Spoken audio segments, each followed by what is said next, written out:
I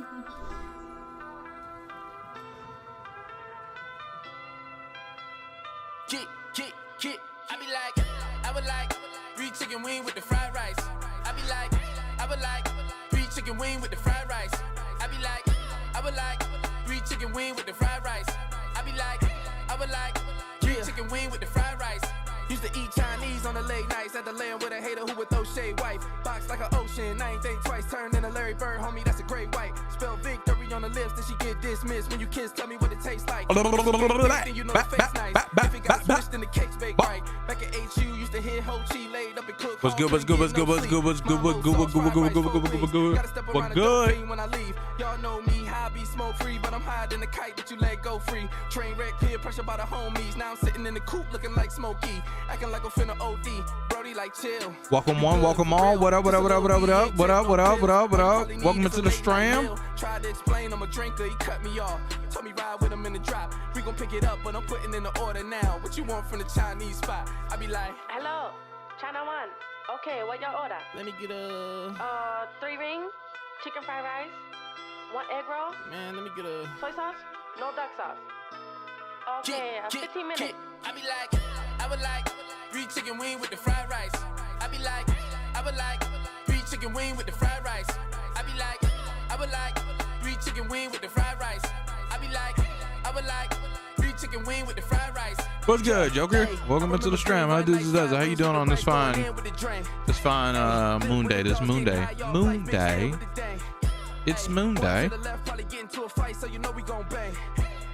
One to my right, didn't even say bye, slid off with a skank. Yeah, send her to pick up the food when she finished the boy off. Tell her don't flex on me, you know what I like, and please do not forget the soy sauce. Okay. Things working good. Things working good. I was on the wrong drive earlier today. Well ready to supply the block, and in 15 minutes they defying hunger. I would hit them on my live nights when I'm super faded and I died twice. Tell the lady on the line like chicken wings with the fried rice. Okay, here your wonton soup with spare rib, $12, okay? I ain't order no spare ribs. That your order. That's not my order. No, I had 3 you pay now. No free food. I'm not paying for this. Where are my wings at? You order soup, you pay now. Lady, you must be crazy. I'm gone. I'm not paying for that. Give me still owe 2 food? seconds, I call police. Cheryl.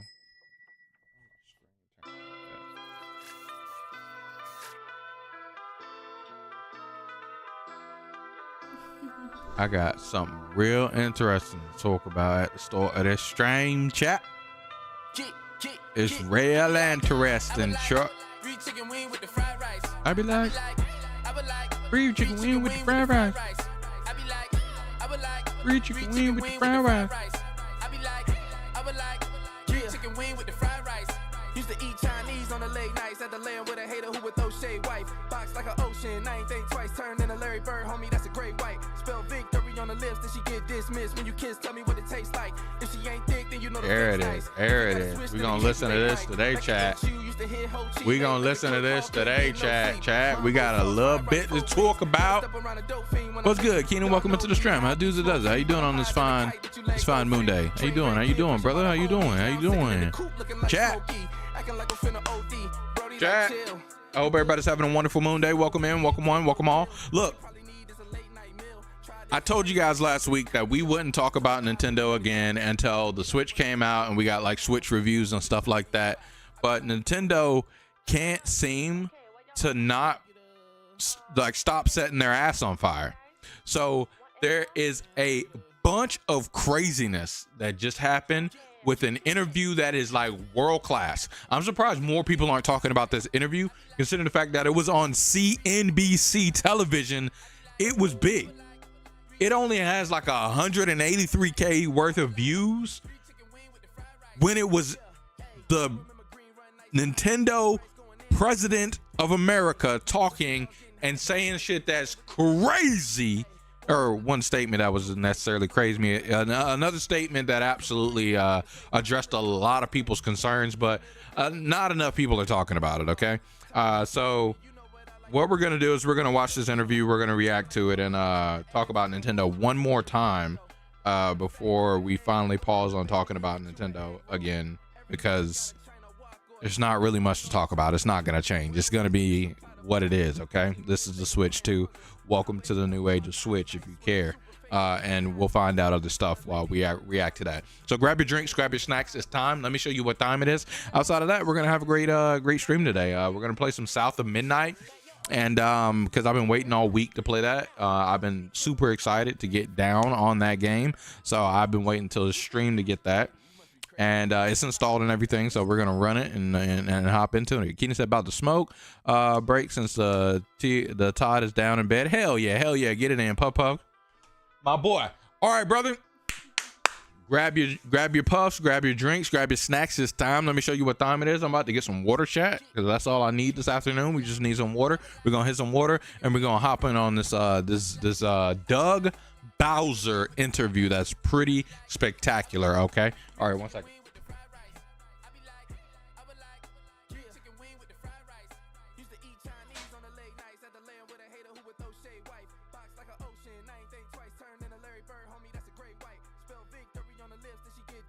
Thought y'all gonna take it. Thought I was gonna take a little time, huh, chat? Nah, we here. We got it. Yeah, let's put this over here-ish. I guess I got my camera tilted too far. Okay, chat. Look. 3 chicken wing with the fried rice. Hold up, bro. Hold up, bro. I appreciate you, homie.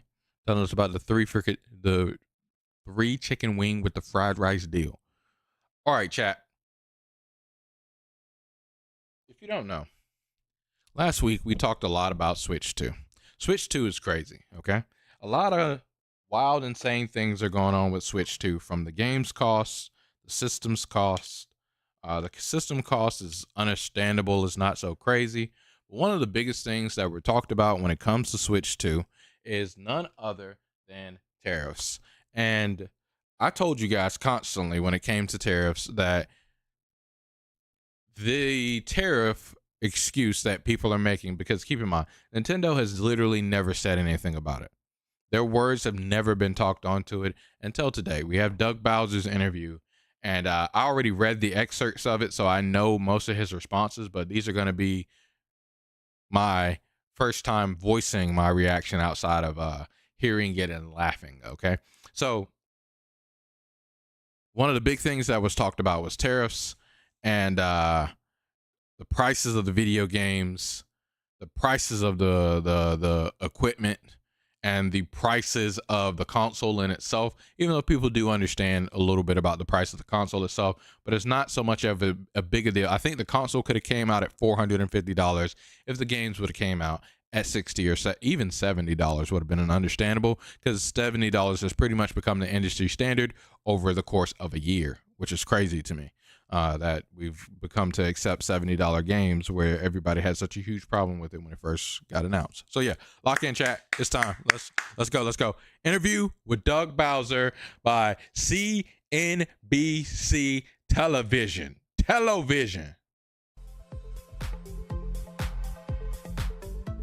A lot of excitement about this one. I do want to talk a little bit about just kind of the life cycle of these consoles. It's been 8 years since the Switch came. The Switch came off of a kind of disappointing console, the Wii U, which came off of, we know how the cycle has been going. I guess the question now is, with the Switch 2, how do you avoid that trap again? What makes the Switch 2 a worthwhile upgrade so you don't kind of fall into that Wii U moment again? Yeah, CNBC, I'm gonna give you guys some critiques, bro. Bro, this question is the dumbest question you could ever ask someone ever. That's not a person that is like a technology specialist or somebody that's like a technology lead. You're asking the president of the company what makes the system better from the last one. He just has PR lines that he's going to say. He's not going to give you any useful advice or information about the specs of the system whatsoever. Idiot question. Dumb question. Why the fuck are we asking this to the president of the... You could ask the CEO of Nintendo. Don't ask him. Ask the people that did it for him. This is a $1 billion company. The CEO has only heard the progress of the Switch 2. I doubt he's had any hands-on with actually trying to help development move forward with the Switch 2, outside of seeing if he maybe enjoyed the console before it got released. If he had fun on it, he was like, yeah, this is a great game. This is a great song. This is a great system. These sound like great ideas. That's it. Okay. Keenan said console was expected, games nah. Yes, exactly. Wildin'. Let's see what he says. I think of a lot of it is happening behind us right now, and really for us, it's about creating that next generation of gaming platforms. This was at the Nintendo had a Switch 2 showcase that you could show up to, similar to back in the past. I showed up to a Smash Brothers Brawl one, or it was Smash Brothers 4. Smash Brothers 4 for Wii U had this thing where you could show up and they would have you in lines at Best Buys. This one they did it at Nintendo of America in New York, and you could show up and it was a whole conference to play Switch 2. For us, and doing it in a way that really enhances the overall gameplay for consumers. And with Switch 2, we've taken the things that you know and love about Nintendo Switch, but then added very powerful gameplay features and social features. So it's that understanding of your past and your legacy and what worked well, and then how can you supplement that with improved features, improved interaction to create what we've created today, which is Switch 2. That response was such a fucking PR ass response. I literally just verbatim spoke it out that it was going to be a PR response. Some of these responses I don't remember. Like, really, I'm going to be honest with you. There's only like 2 responses that I remember. One, I remember, like, and both of them I don't remember in full. So I don't remember everything he said because he says he's a CEO or he's a president of the company. He's literally saying PR bullshit, okay? So that's what it is. That's what you're going to hear today. And so I'm reacting to the PR bullshit of what he says. More so than I am of the substance, because I could give you the TLDR of a lot of it, right? And it says C-suites are more the visionaries. They're not going to have those details. Exactly. They can only try to give the big picture. Exactly. That's all they're going to see is the big picture. What is it going to look like for Nintendo moving forward when it comes to, or what are we going to try to make it look like for Nintendo when it comes to the Switch 2? Yep. That's under the hood, and I know you partnered with NVIDIA on that. Can you just talk a little bit about the improvements we're going to see for these gameplay on a technical level? What can you achieve now as a developer on the Switch 2 that you maybe couldn't have done on the Switch 1? Yes. Terrible question. Again, we're literally talking about the same thing again, except for he just tries to go more in detail, which I would be surprised if he even rebuttals the name NVIDIA. I would be surprised if he even tells the graphical prowess of this console, or says even something that's close to the battery life of the console. Let's hear it. So there's a few features that I'll call out. First of all, the new and improved Joy-Con, really redesigned from the ground up. And the Joy-Con 2, which are the controllers that you have either when it's on the device or when you disconnect, when you're in a docking mode, we've designed from the ground up the control sticks. We've increased the size of the shoulder buttons. We've improved the overall feedback and rumble that you feel when you're playing the game. So that's just one example. From a CPU and GPU standpoint, we've greatly improved that capability and capacity, which is now allowing developers to really bring deeper and richer content to the platform. Price is a big issue here. Everyone's talking. What?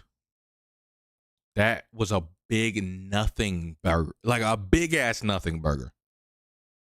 Big ass nothing burger. We're getting to the real questions now, chat. Here we go. These were the warm up, soft punch questions. Okay, here we go. Deeper and richer content to the platform. Price is a big issue here. Everyone's talking about it. It's $150 more than the original Switch was. Can you talk a little bit about why we're seeing such a big price increase versus the previous generation? So I think it boils down to a couple of things. First of all, the hardware unit itself, which has a lot of improved features, from some of the things I talked about earlier with the Joy-Con 2, also to the LCD screen that is much larger and much deeper and richer. And then there's the CPU and GPU processing power that allows for much deeper game development, and I think an ability to bring even more developers onto the platform. And then laid on top of that is the social features that we haven't talked about, but Game Chat is this unique feature that lays on top of any game that you play. With the push of one button, seamlessly you can connect with your friends, you can chat with them via audio, or with 4 of them, you can have them on a video camera and have this opportunity to interact and talk about the games you're playing. Now we're sitting here. Keep in mind, the sit and talk about the games that you play is paid. You can't buy the console and just do this. You have to pay for Nintendo online subscription in order to be able to do this. And now you might think, oh yeah, John, that makes sense. No, look, she's sitting here playing Animal Crossing while Buddy over here is literally playing Yoshi's Island. They're playing single player ass games. These guys are not sitting here playing Mario Kart World together. So literally, this guy's playing Super Mario Saga while she plays Mario Kart World. So literally, you do not have to play games together in order to access this chat function, which is similar to PlayStation, which is free, mind you. You could not have a PlayStation membership and you can sit down and talk with your friends. And then also PlayStation Now is integrated with Discord. So I believe you can even share your screen and shit like that. I've never done it myself because I just use Discord on my computer. But nonetheless, this is crazy that he's sitting here talking here about this chat function, trying to sell it with the console when it is a separate product that you have to pay for alongside the console. Chat, there's something on my glasses that is pissing me off, and it is annoying.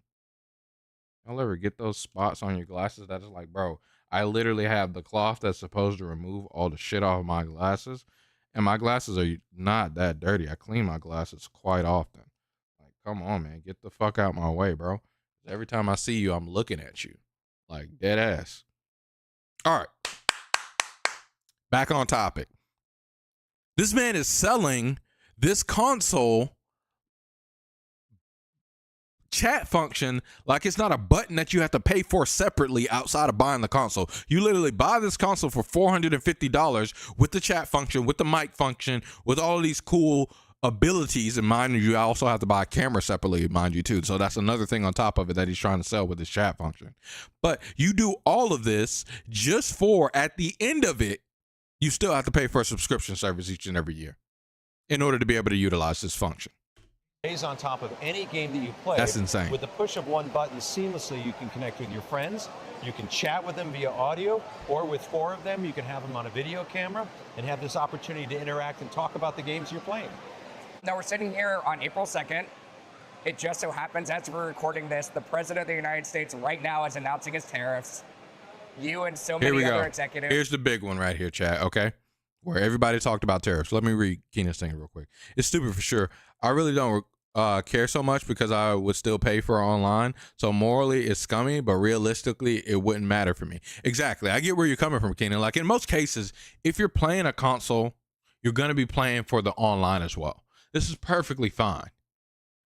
However, what about those days that, like, for one thing that they showed inside of the Direct, people were playing, what's that game called? Mario Maker. They were playing Mario Maker and trying to beat each other's challenge scores and stuff like that. They were all playing the same stage.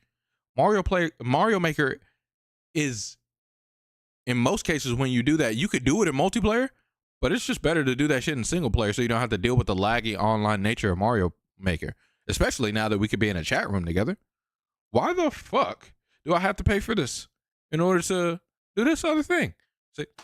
So, but yeah, I completely get where you're coming from, Keenan. I would be in the same boat. If I'm paying for Mario Kart to play Mario Kart World at this very moment. So I would have the online feature at that time. All right, so tariffs question. Here he goes. Let's see how he works this. It just so happens, as we're recording this, the President of the United States right now is announcing his tariffs. You and so many other executives are pulling their hair out, trying to figure out, how do I price my products? Pulling his hair out? How did that come into play as you're deciding how to price the Switch 2 here in the United States? Yeah. As we price the Switch 2, the price we announced today of $449 for the single SKU, we didn't consider tariffs into that equation. We felt that that was going to be the right price point for our consumers and the right value proposition, if you will, for the device that we're creating. A lot of everyone that keeps talking about this stupid misinformation idea that Nintendo somehow considered tariffs within their pre-consumption, their pre-ideas of sales for this console, get Nintendo's dick out your ass. They did not. They just want to fuck you. They want to take your money. They don't care about you, bro. They're a $1 billion company. You think tariffs actually truly matter to that company? Absolutely not. They're going to sell you. That's like talking about Apple, saying that tariffs matter to Apple. Bro, it doesn't. They're going to be able to sell you Switch 2s. The pre-orders were delayed because they had to rethink about because they want to understand what these tariffs amounts are so they can know how to fuck you better. That's it. Tariffs don't matter to Nintendo. They're like, we're going to sell the console. You think that they don't have Switch? This event just happened. In your head, you don't think that they have Switch 2s already here in America for pre-ordered, pre-distribution sale? You don't think that they're already prepared for their launch amount of Switch 2s? Are you loco? Are you stupid? What level of a company do you? We're not messing with you doing your little TikTok thing to where sometimes you wake up in the morning, you turn on and you do a video and then you post it 3 hours later after you recorded it this morning. No, we're talking about a fucking company that works to get your motherfucking money, bro. They know how to get your money. They've been getting your money since 1985, bro. They became the best in the game at it. And so now they're fucking you either way. So come on, man. Stop playing with this company. Let's keep listening to him, though. He said he already pulled this. Yeah, exactly. All this shit gone. Let's listen to him. I price my products. How did that come into play as you're deciding how to price the Switch 2 here in the United States? Yeah. As we priced the Switch 2, the price we announced today of $449 for the single SKU, we didn't consider tariffs into that equation. We felt that that was going to be the right price point for our consumers and the right value proposition, if you will, for the device that we're creating. A lot of news today. We're still all trying to really understand it better and understand what possible impacts, may rise from that. But nothing I can really add to, today's discussion around pricing. Now, of course, again, Nintendo 2 pre-orders, Switch 2 pre-orders did get delayed because they want to see how much the tariffs are to see if they need to adjust or whatever. I don't think they've even announced a date now, but the launch date, it remains unchanged. Your pre-order, you'll be fine, bro. Hey, bro, come on. But you make them up. And typically consoles lose money, but you make them up not on the hardware, but you make it up on the software. Is that kind of the idea with this as well? Well, I would say that we all are trying to find a way to maintain, if you will, margins on the hardware, even though they may be more. Listen to what he just said there. Listen to what he just said there, chat. Everybody's like, yeah, like these companies lose out on consoles. No, the fuck Nintendo don't. Nintendo sell these hardware pieces for big W's. It's Nintendo we dealing with. They're literally the Apple of video games. What are you guys talking about, bro? They sell these consoles and they be getting you. This is a Steam Deck that's barely as strong as a Steam Deck. What are we talking about, bro? He says, to be honest, I expected that to be the cost pre-tariffs. I low-key blame Steam Decks for trying to compete at a more premium price. So now Nintendo can put that price out. They're knowing customers are going to buy it anyway. Yeah, it is what it is, right? It is what it is, right? And a Steam Deck's a better buy. It is 100% a better buy from everything that we've seen for Switch 2 so far. So, but this man literally he said, yeah, I know you sell consoles for a loss of makeup on the software, right? We try to make as much money as we can off of the software, off of the console. Hardware, but you make it up on the software. Is that kind of the idea with this as well? Well, I would say that we all are trying to find a way to maintain, if you will, margins on the hardware, even though they may be more slim than they are on software. But yeah, the whole proposition, really, the value add proposition here is once you install the hardware, we want to keep consumers engaged. We want to make sure that they're seeing the value in their investment in one of our devices. So we're ensuring that we always have gameplay experiences and a regular cadence of gameplay experiences that allows them to come in, purchase, try, play a game, purchase the next game, and really stay engaged with the device over time. And that's part of the success we had with the Nintendo Switch. I think that's one thing people miss out a lot is the value you get out of games. You might go to the movie. Oh, he's about to go to the best question. Best question ever. Keenan says they lose out as products themselves don't make the products themselves don't make the money and the games make the money. But that's smart. The console is the product that will attract money per unit eventually. The games will make up for the console's cost to make.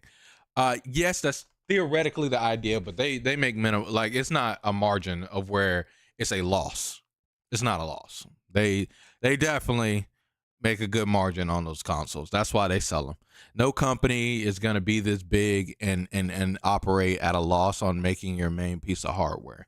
It's just not going to happen. You know what I'm saying? But here's the big kicker question. Tap in for this one. Tap in for this one. Engage with the device over time. And that's part of the success we had with the Nintendo Switch. I think that's one thing people miss out a lot is the value you get out of games. You might go to the movies, pay $30 or whatever for one outing at the movies, but that's a 2-hour experience, whereas this, hundreds of hours, right? for paying it. Absolutely. And if we use the Nintendo Switch as an example, we've installed over 150 million units of Nintendo Switch over its lifetime worldwide. That's a lot. Last year, 129 million of those devices were still active. So that's really what's important. We want to make sure consumers see that value and that we're always providing them with new gameplay experiences and other experiences that'll keep them engaged on the platform. Now, let's talk about the games. Here we go. Behind us, we have the new Mario Kart World game going on. Now, I know you're bundling that with the console as a digital download, that it's a $50 add-on, but if you buy the game itself, this got a lot of attention. I don't know if you've seen. $80, that's a lot for a game. I know it's typically not what Nintendo charges. And then we look at the Donkey Kong game that's coming out about a month later, it's $70. Can you talk a little bit about how the gaming pricing strategy is $80 kind of the benchmark for a AAA game from Nintendo? What should we be expecting in the Switch 2 generation as far as how much we're going to be spending on these games? Yeah, I would say that we're not really looking to establish a benchmark for pricing. We look at every game and every experience and determine what we believe is the right price point based on that experience. You've had a chance to play Mario. You look at every game and every experience and determine for that experience of what you should price point it, right? Oh, so that's what you do on Nintendo? That's what you do, Nintendo, huh? That's what you do. So if I go to Nintendo's official store and I go to their games, I should see differently priced games from Nintendo based on the experience that we would get from the game, right? That's theoretically what he's telling me, right? So if I do this, can I search by people who've made, number of players, game features, genres, availability, platform, whatever. So if we look for Nintendo games, right? So this is $60, Brothership. So that means that this one is I would imagine baseline or below baseline now because it's below $70, right? This is a HD remaster. This is $60. So this is below baseline as well. Jamboree is $60. So this one's below baseline as well. Legend of Zelda Echoes of Wisdom, this is below baseline, but Switch was released when $60 was the normal, so let's call these the normal. Actually, let me go more depth with the normal, right? So Brothership the normal, Donkey Kong the normal, Jamboree the normal, Legend of Zelda Echoes of Wisdom the normal, Paper Mario Thousand Year Door the normal, Luigi Mansion 2 HD the normal, Princess Peach Showtime the normal. So this one here, Mario versus Donkey Kong, the remake of Mario versus Donkey Kong from a long time ago, guys, $50. So this is a different experience worth of a game. You know what I'm saying? Super Mario RPG. This is also a remake of an older game, but it's an older game that they decided is worth $60. So I can see a little bit of a difference here. Oh, there's super flagship Mario title for the year. Super Mario Wonder, $60. Oh, wait, why is this one not $70 then? It was released in 2023. Games were $70 in 2023. The Pikmin bundles. Okay, so these are cheaper because they're remastered. Wait, re-releases of older games. Wait, this is a re-release of an older game. Huh. Well, Pikmin 4, $60. Okay. Tears of the Kingdom, $70. Huh.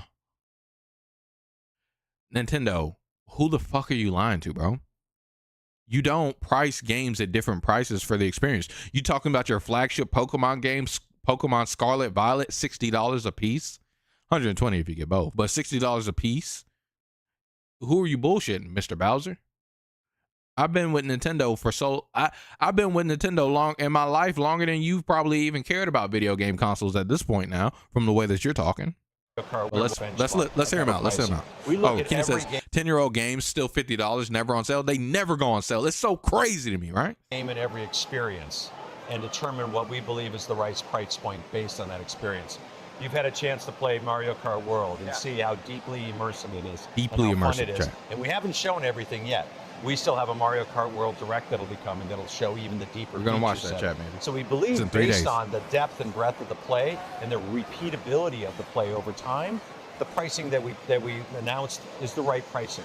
But again, other games like you mentioned, Donkey Kong Bonanza, it's going to be at a $70 price point because that is what we feel is the right price point for that particular gaming experience. So there's no standard. So you're telling me that Mario Kart World is going to be a better game than Donkey Kong Bonanza. So that's why you price pointed Donkey Kong Bonanza $10 less, when Donkey Kong is also a more risque in this day and age flagship chase because it's Donkey Kong. People aren't going to buy Donkey Kong. So the one that you know people are going to purchase, you're like, oh, get more money from them. That's what you're telling me? See, I told y'all, chat, I be deciphering this Presidente, CEO, C-suits talk, chat. He said, if more people are going to buy this thing, I'm going to charge them more money. If this one's going to sell, why not take the money from them? They're going to buy it anyway. Take their money. They want to give it to me. Price, basically. There's no standard. There's no standard price. What That's about right. for third-party titles? Is that kind of up to the developer? That's exactly right. Okay. It's really their choice based, again, on the type of gameplay experience that they're bringing. Let's talk about supply. Cool. Really interesting pre-order mechanism you got So supply now. going on, at least through if we buy from you directly. That's right. And I thought this was interesting. It seems to be an anti-scalper move, if I'm reading it correctly, where you have to have a Nintendo account. Mm-hmm. You're going to look at how many hours I play before you determine if I'm worthy of buying a Switch 2. Are people going to be able to go out and buy it on day one? So you're going to see. I like the way he worded that question. He is this anti-scalper move. He said all the nice things up front, and then he was like, determine whether I'm worthy of buying a Switch 2. Hey, this reporter is sneaky, boy. First of all, you're speaking to our own pre-order program that we have through My Nintendo or through Nintendo.com. And our motivation there with the number of hours played was really to reward our most loyal players and to give them a chance to queue up first and have an opportunity to purchase. And again, I want to state, chat, I see nothing wrong with this. I think this is cool. I think this is nice to reward your most loyal players, even though you're fucking them in a million other ways. I think this is really dope. That we're sitting here looking at Nintendo say, all right, everybody keeps having a problem with these scalpers, especially with our first launches of our consoles. We're finally going to actually solve, because we have the data, we have the information. The people that want the console, we know you as the player that played our previous console that love it so much would love a first opportunity at getting the new console without having to travel somewhere out of your house to go to a special spot that we rent out in Japan and fly up for a whole entire vacation, take away from work because we're going to do it at Wednesday at 8 a.m. Japan time. We're just going to say, if you're a Nintendo customer, you've played so many hours on Switch or on the Nintendo console on your My Nintendo account, bought so many amount of games, you're a golden status member. You can have the first opportunity, if you would like, to pre-order a Switch 2. I think this is W. I think PlayStation should do this. I think Microsoft should do this. I think every company should have the opportunity to do this. And a lot of companies do this in other ways. So it's not weird, it's not strange, it's definitely understandable, but this is the first time that I've heard of it in the video game space. And again, they should do it more. Like, there's nothing wrong with this product. Tomorrow we're going to be meeting with our retail partners, and our retail partners will have their own pre-order programs. So our goal is to meet the demand that's going to be out there for Nintendo Switch 2. Do you think you can? Well, it remains to be seen. Yeah. That certainly is No, they will never meet the demand. our goal. It's not going to be a Wii 1 situation where We certainly years of supply constraints, or the PlayStation 5 years of supply constraints. No COVID to deal with now, so That's correct. good, That's yeah. correct. And we've had some time to build up inventories on a global basis. Okay. So we really do hope we So can these meet are that ready demand. to ship. They're ready to go. They're even landed already, and some in the United States. Yes. Oh, Oh, wow. What I just talked about. They're already landed somewhere in the United States. Nice. Kenny says, not going to lie, Pokemon needs to stop developing two separate games and focus all their resources into one game, making one solid experience. Man, we could talk about Game Freak needing to do their damn job for so long, bro. They're washed, bro. Hey, what's good, VC Pro Gaming? Welcome into the stream. How dudes it does it? How you doing on this fine moon day? How you doing on this fine moon day? Firstly, $80 to $90 for a game is trash. Yep, absolutely agree. It is. It's definitely trash. Oh yeah, I saw MKBHD was there at the event. I saw him and Casey Neistat do a little video. wow. So now people are going to go hunting for warehouses, I think. For Oh, these funny things. enough. It's right over there.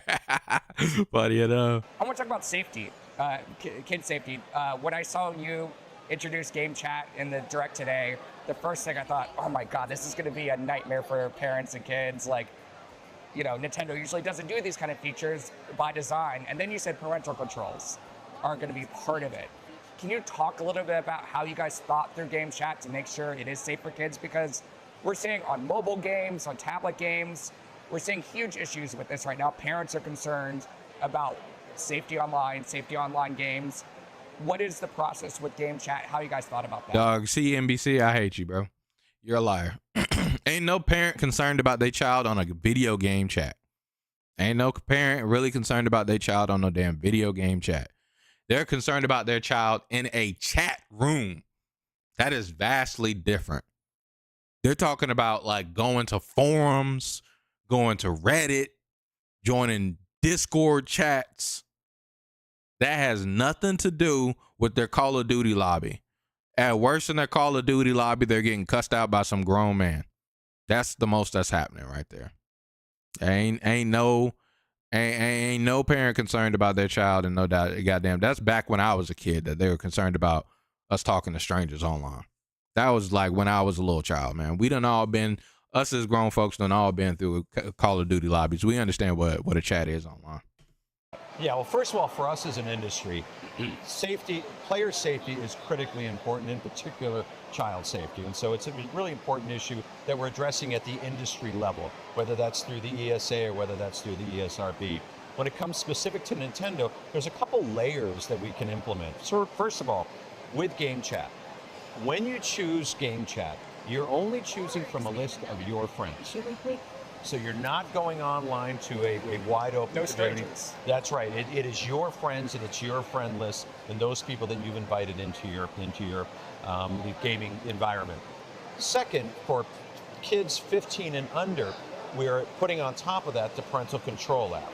Okay. Where parents, not on the device, but via a separate app on their mobile phone, can actually be a part of their kids' gaming experience. And they have the ability, beyond who the kids can chat with and play with, they have the ability to control the amount of time kids can play, whether they can purchase products from the eShop, what types of titles or what This types is of W, games though. they can play. And yes, The parental very control importantly, app is W, though. You should be able to have all these controls over your kid's device. This makes entire sense, right? So, Kenny says, LMAO, when there's Roblox out there, I kind of respect Nintendo's tightness on parental blocks and stuff. Yeah, their parental blocks are great. Their W parental control app and all that stuff, absolutely W. As long as the app works fine. I don't know just yet. Haven't ever seen it. Haven't ever touched it. I probably won't ever touch it in the coming future, right? But I think it's W for controls like this. I think it's great for parents and stuff like that out there. But come on, just like Keenan said, bro, there's Roblox out there, bro. Like, NBC, what are you doing? For kids 15 and under, they also have to be a part of the decision to Another even L of use a game question. chat, and they have to activate game chat from the app that's on the parent's phone. So we feel we've got a number of layers of security that ensure the safety of children as they play. Talk about the age verification process here, because that's another issue with kids and games. We're seeing it happen right now on the mobile app stores. There's some laws being passed. How do you guys do age verification? Age verification is done via the parents as they sign up their children's account. So we really do, we encourage parents to be a part of Bro, it's age verification. What is there to talk about? It's the same as everything else, bro. Come on, man. kids gaming. L Maybe they of don't a want to play question, with bro. their kids. We encourage that too, and Yeah. we try to make our, our games approachable so they can do that. But we really do want parents to be a part of their children's gaming process. So as they're setting up the Nintendo account, we want them to be a part of that overall. But there isn't a verification process per se where we would identify an ID or anything else. It's really done more by the parent. Okay, the parents have to set it up. Okay. Absolutely. I want to zoom out from the Switch 2 just a little bit and talk Okay. about Nintendo as a whole. Yeah. Some really interesting stuff has been coming out. We just a couple days ago, you announced the Legend of Zelda live-action movie. With my parent company, you guys developed the Super Mario movie, That's right. Super Mario World at Universal Studios. We're also seeing new apps come out, like the music app. Some new gadgets come out, like Alarmo. Yep. Should we be thinking of Nintendo as more of a character and IP company now? Versus, are you guys trying to go after Disney here? Or strict gaming? How do we think about I that? think you should think of us as a an good question. entertainment company, because going all the way back to our origins in 1889, we were all about entertainment. We started as a manufacturer of playing cards. Right. Nah. Say what it is, Bowser. Say what it is, Bowser. Say it with your chest. Playing cards. And through our history, we've had various iterations of gameplay, whether that's toys, whether that's bowling alleys, a whole host of things. Whether that's a sex hotel, say it. Say it with your chest, Bowser. Say it. Now, today, absolutely, video games is at the core of our entertainment experiences. But Trying we've to be also all learned soft that and these coy. characters and these worlds have the ability to step beyond just a video game environment. So the examples you provided, such as movies, are a wonderful example of that. In the end, our mission is to create smiles. Very simple, very straightforward. The strategy that we utilize to go about doing that is to increase the number of touch points that consumers can have with our characters in worlds. So movies, theme parks, other out-of-video game experiences continue to create those touch points, and thereby the affinity, if you will, for our characters in games. And if people then want to come into our gaming ecosystem and be a part of that, we welcome it. So we should expect to see more movies. We should expect to see more I think physical attractions. I think the trends you've seen will continue. Obviously, we just announced when the Legend of Zelda movie will be released. We've already announced that next March, the Super Mario Brothers 2 movie will be released. I heard about that On May the 22nd, we'll be opening Super Nintendo World at Universal Studios at the new Epic Universe that they're building. So there's a lot of this that'll be coming over the years to come. I want to go If we there, had a chat. fan cast right now, who's playing Link and Zelda in the movie? Oh boy, I don't even want to go there. Mobile gaming. You guys dabbled in it for several years there. I was actually at the Apple event where Miyamoto came out and showed Super Mario Run, and everyone's like, oh, they finally did it. Several years later, it's kind of died off, I feel like, a little bit, the mobile gaming. What's going on there? Do you still see value in mobile? I know you have mobile apps for controlling your account and things like that, but it seems like the gaming side has taken a back seat. Can you talk about that? Yeah, I think you touched on an important point when you mentioned the mobile apps. First of all, going back to that strategy I talked about, which is increasing the number of touch It points sounds like a pivot, chat. consumers have with our characters in our worlds. We do view mobile, and whether it's games and or applications, as one way that we can do that. And we still have active mobile games across a number of franchises out there. But we're also learning that people want to engage with us in different ways. So we just a couple days ago released Nintendo Today, which is an app on your phone that allows you to just, it's your hub of everything Nintendo, and gives you that chance to learn about upcoming announcements, in-game features that may be coming, and you can program it in a way that it talks about your favorite franchises to you. The music app is another one that you just mentioned, that is a part of our Nintendo Switch Online application. And so we're looking at not just games, mobile games, as one avenue, if you will, of connecting with consumers, but other ways through other applications. So should we start looking at the Nintendo subscription as kind of like your version of Amazon Prime? I know like the music is kind of included in that, some of that. Is that kind of the strategy you're going for? Yeah, I don't know if that's a direct comparison, but the way I think about it is Nintendo Switch Online or Nintendo Switch Online plus Expansion Pass really is all about giving consumers connection to other parts of our IP and of our gaming catalog. So for instance, Nintendo Classics. You have the so what it is literally the same. In a way, it is like Amazon Prime, of where they will, like Amazon Prime, you have access to Prime Video, and then they offer you like things like other things like dealing with Apple or Amazon Music and stuff like that. They'll offer you things like that for free to get people interested in it. And once enough people actually use the product, it'll probably become separate. It'll become its own.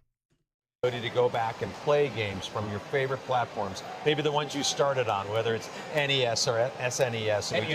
And we just announced GameCube and there's other platforms that we brought games back on. So it's an avenue into those games.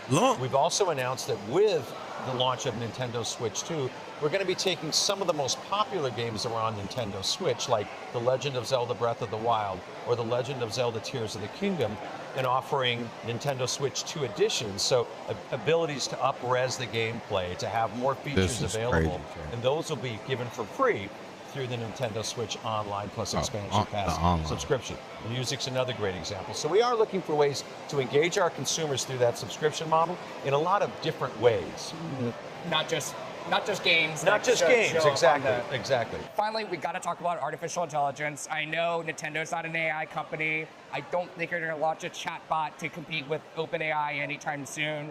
But at the same time, we've already started to see some gaming companies dabble in it. Just a few weeks ago, Roblox had their own AI model for 3D game generation. Electronic Arts is thinking about it. We're starting to see some dabbling there. That's interesting. How's Nintendo thinking about it? Do you see it speeding up game development, for example? Do you see more creative tools? Like, I'm thinking like a Super Mario Maker type of situation. How are you guys thinking about injecting AI into your games? Yeah. I'm always a little careful not to speak on behalf of the developers. I want them to talk about their art and what we do. Hey, look, I could pick on Bowser, for this whole interview, but that was a W statement right there. Like, he's had a bunch of bangers. I'm not even gonna hold you. Like, Bowser's just taking a bunch of L's today with this conversation. It was literally only those like few points that I pointed out. Outside of that, he's a banger of a president still. Like, I'm not even gonna hold him. He's not Reggie. He's definitely a Bowser. Think about just technology in general to start with. As we look at technology, we always want to make sure the technology we may be leveraging, whether it's to develop our games or whether it's in our devices, is going to create a better gameplay experience. It starts there and goes back to those smiles I was talking about generating. So that's a very important part of our decision-making process and how to use AI. Obviously, AI is very popular right now. It's being used broadly in a number of different ways. It could be used, to enhance productivity. Even within my organization, it can be used to enhance productivity and how we get things done. So there's one utilization. What I would say is if developers choose to use AI, and it is a discussion right now at Nintendo, it's not the only method of developing games. We still believe that what makes our games special is our developers, their artistic capabilities, their insight into how people play. So there's always going to be a human touch and a human engagement in how we develop and build our games. So no bots making the next Nintendo game. I don't think so. They're going to be humans. That's not. And the next Zelda game comes out when? Stay tuned. Okay. Oh, he almost got him. Bowser, He sat there, froze for a second. I'm so glad you're here. Thank you. CNBC caught him with a couple bangers. Like I said, chat, this is crazy that he was able to say this about, I think they might have like snuffed it up a little bit. But this most replayed section should be these days. Consumers and the right value proposition, if you will, for the device that we're creating. A lot of news today. We're still all trying to really understand it better and understand what possible impacts, may rise from that. But nothing I can really add to, today's discussion. I think it was in response to the $80 game. Here we go. Sure that they're seeing the value in their investment in one of our devices. So we're ensuring that we always have gameplay experiences and a regular cadence of gameplay experiences that allows them to come in, purchase, try, play a game, purchase the next game, and really stay engaged with the device over time. Now, let's talk about the games. Yep. Behind us, we have the new Mario Kart World game going on. Now, I know you're bundling that with the console as a digital download. That it's a $50 add-on. But if you buy the game itself, this got a lot of attention. That was like a weird PR answer. $80, that's a lot for a game. I know it's typically not what Nintendo charges. And then we look at the Donkey Kong game that's coming out about a month later. It's $70. Can you talk a little bit about how the gaming pricing strategy is $80 kind of the benchmark for a AAA game from Nintendo? What should we be expecting in the Switch 2 generation as far as how much we're going to be spending on these games? Yeah, I would say that we're not really looking to establish a benchmark for pricing. We look at every game and every experience and determine what we believe is the right price point based on that experience. You've had a chance to play Mario Kart World and see how deeply immersive it is and how fun it is. And we haven't shown everything yet. We still have a Mario Kart World Direct that'll be coming that'll show even the deeper feature set. So we believe based on the depth and breadth of the play and the repeatability of the play over time, the pricing that we announced is the right pricing. But again, other games like you mentioned, Donkey Kong Bonanza, this might be why it's not popping off. $70 price point. I think he removed it. We feel is the right price point for that particular game. Or not him, but so there's no standard price, basically. There's no standard. There's no standard price. What about for third-party titles? Is that kind of up to the developer? Go out and buy it on day one. So you're going to see. First of all, you're speaking to our own pre-order program that we have through My Nintendo. I think they removed the question and answer, chat. With the number of hours played was really to reward our most. Let me see. I'm positive there's a lot of it. Chat. There is a point of where ignore my recommended for a second, chat. There's a lot of weird pimple popping videos because I clicked on like a reel. Like a YouTube short. I said a reel. YouTube short. I'm still in the days of calling it like a Minecraft. What the fuck? Minecraft's right there, chat. Calling it like a Instagram thing. Where's that video?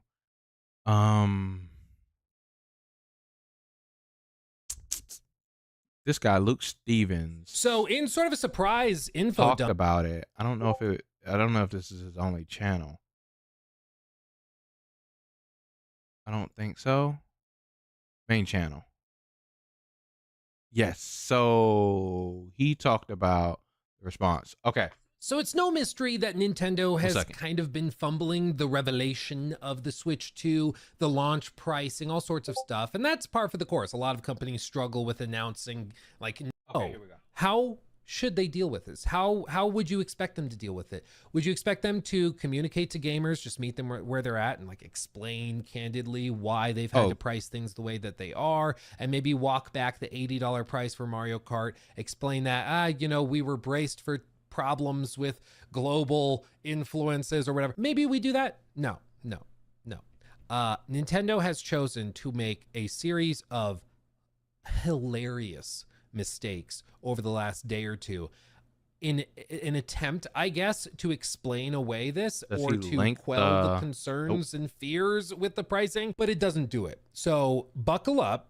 If you have pillows or oven mitts or even price tag, and pointed to the upcoming dedicated Mario Kart World Nintendo Direct, where fans will learn more about the game and what it has to offer. He said, quote, directly, I would say it's less about the strategy of pricing Mario Kart World.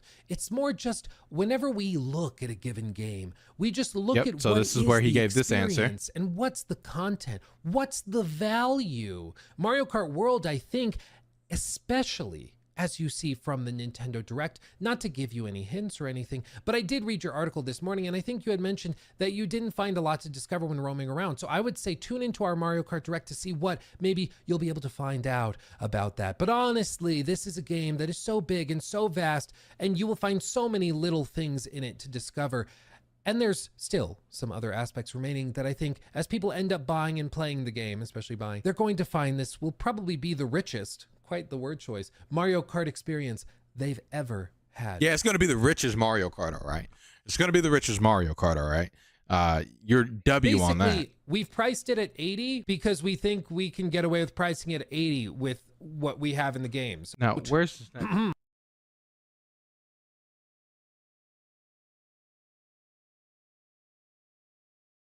Here it is. Here it is. As we look at Nintendo Switch 2, and you think about the feature sets that I talked about, we believe that the pricing is appropriate for the value of the machine and the gameplay experience overall.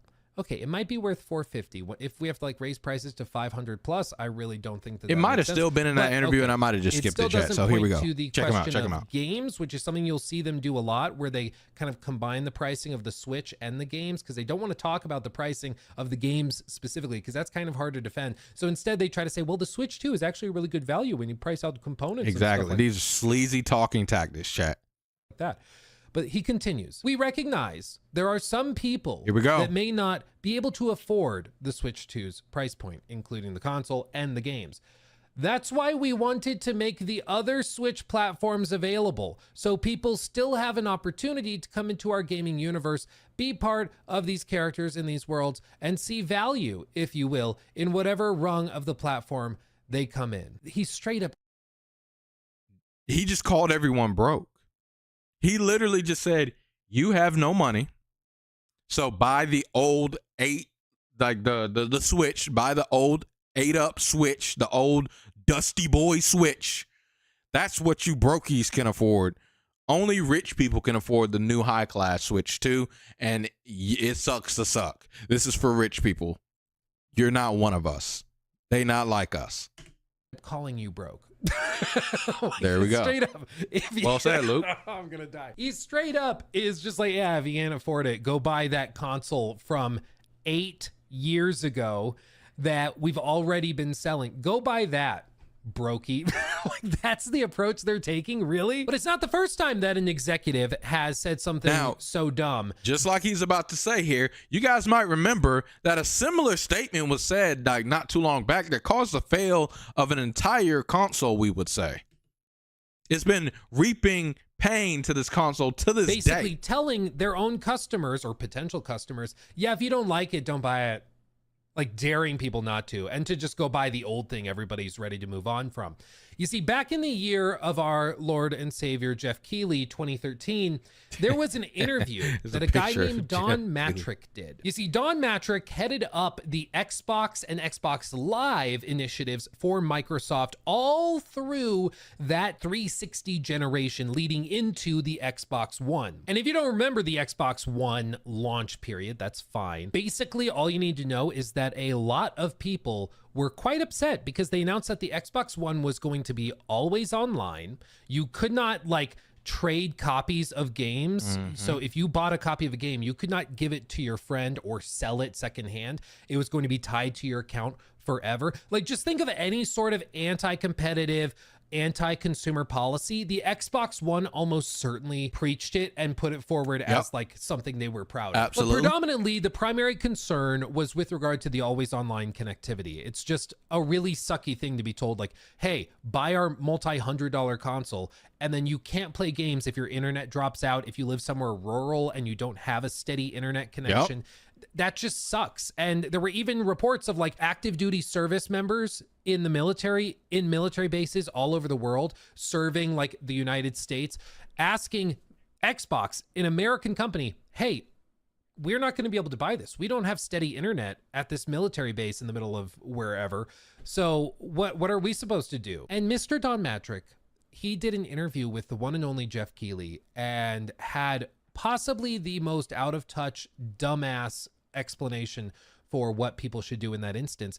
And you'll recognize that it sounds quite familiar to what we just read from Mr. Bowser at Nintendo. Okay, ready? Again. Here goes, chat. Pillows, Lock in. duct tape to your hands. Yep, you oven did mitts, mention this, something like Joker. that. Get ready. And I think people are going to love it, and then they're going to understand what we're trying to create and how it links games and entertainment, the functionality of the box, some of the advantages that you get of having a box that is designed to use an online state. So that, to me, is a future-proof choice, and I think people could have arguably gone the other way if we didn't do it, and fortunately we have a product for people who aren't able to get some form of connectivity. It's called Xbox 360. Right. So stick with 360. That's your message if you don't, like it? If you have zero access to the internet, that is an offline device. I mean, seriously, when I read the blogs and thought about who's really the most impacted, there was a person who said, hey, I'm on a nuclear sub. He told on himself. He told on himself. First off, you didn't even have to answer that question. Okay? You could have pivoted. You could have pivoted that question. Second off, you telling on yourself, bro. You telling on yourself. So check out Luke Stevens' video. It's an absolute W of a banger of a video. It's W. He talks about Nintendo and compares them here to Xbox. I just wanted to show this little snippet here of where this is literally what Bowser said today. And I'm not sure of where I can find that piece. Because again, in sort of a surprise, I think they cut it from the video. I'm gonna be genuinely honest with you, chat. I think it's gone. Because it was supposed to be around here where he talks about the console. Big issue here. Everyone's talking about it. It's $150 more than the original Switch was. Can you talk a little bit about why we're seeing such a big price increase versus the previous generation? So I think it boils down to a couple of things. First of all, the hardware unit itself, which has a lot of improved features, from some of the things I talked about earlier with the Joy-Con 2, also to the LCD screen that is much larger and much deeper and richer. And then there's the CPU and GPU processing power that allows for much deeper game development, and I think an ability to bring even more developers onto the platform. And then laid on top of that is the social features that we haven't talked about, but Game Chat is this unique feature that lays on top of any game that you play. With the push of one button, seamlessly you can connect with your friends, you can chat with them via audio, or with 4 of them, you can have them on a video camera and have this opportunity to interact and talk about the games you're playing. Now we're sitting here on April 2nd. It just so happens, as we're recording this, the President of the United States right now. Yeah, so it literally was cut from their chat. I listened to this, and I even posted it in Discord. I was like, Bowser just said the stupidest thing I've ever heard in my entire life. He literally just said, you're too broke if you can't afford the Switch 2. I was like, Doug Bowser failing Reggie. His statement pretty much saying, if you can't afford Switch 2, just buy a Switch 1. They literally cut it from this video, chat. That's crazy. So, I mean, they understood the backlash of that question. It caught wind very quickly. So I understand why not as many content creators are talking about it as there should be. But literally, this should be all over the place. That this man, Doug Bowser, literally spoke words of, if you can't afford Switch 2, you broke, get a Switch 1. We got plenty of a library on that Switch for you. You'll be fine. That's insano style. I can't harp on Nintendo any longer, chat. It is what it is. This console's coming out. If you want to get the console, get the thing. I don't want to stop you from getting the console. You know what I'm saying? Enjoy your time if you're going to enjoy it. I have no hate, no animosity towards anyone who purchases it or anything like that. But it's just a sad thing to see the company that I love doing things like this, to where they're making it hard for the consumer of any facet, to whether it be a casual consumer all the way up to a hardcore Nintendo fan, to enjoy their console without spending an arm and a leg in order to purchase a Nintendo device. And then we have the execs coming out talking like this, saying that it doesn't matter what we charge, you guys are going to buy it anyway. Relico says, oh, you got a Switch 1? We got broke people around here. Hide your money, people. Exactly, right? So, yeah.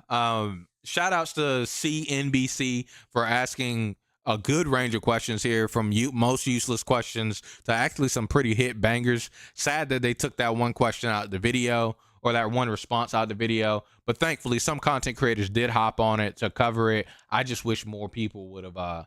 I wish this interview would have hit more ears way quicker. Like, man, it would have been really, really good to just see. And I really wish he would have asked about, why do I have to pay? I think it was in the interview Now that I remember, I think it was in here that he's talked about, why do I have to pay $10 for an instruction manual?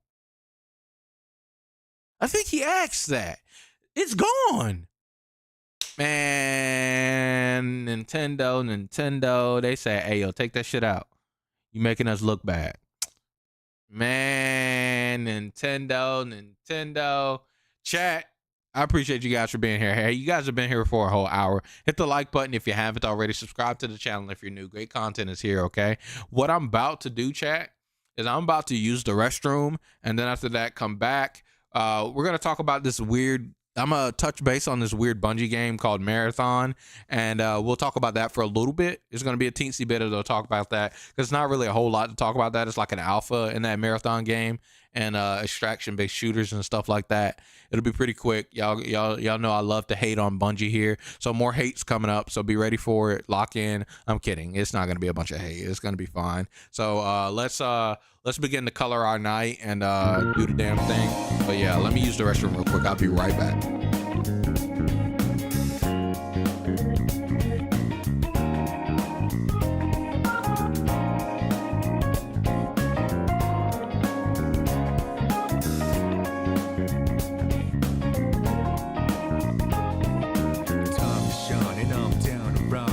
Travel to the break of dawn, rounding out. I'm on a mission, routing out whatever it is I gotta do. Routing out until the day I meet you. I'm routing out. I look up in the skies, asking out a while, but never let it faze me. I'm keeping good vibes when I'm on the road. Watch out for all surprises. What it provides is good and bad, but nothing entices. Another one day in the night, let me paint the view, color down with my light. For every moment share with you, not in the day.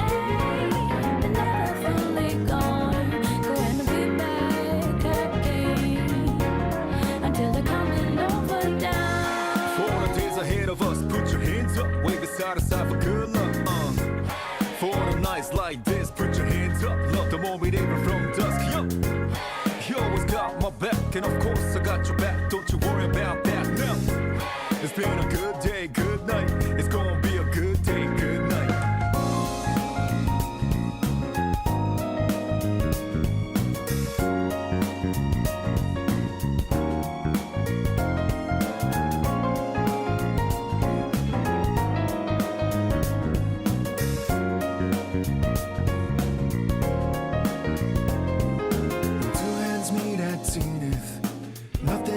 Between us, dancing like ballerinas under the moonlight all night long. How these plain and simple scenes get painted so vividly by you. I just wanna stay with you. Around the world is lonely days, whenever our eyes meet. You know you leave me in a trance. It means everything to me looking down below.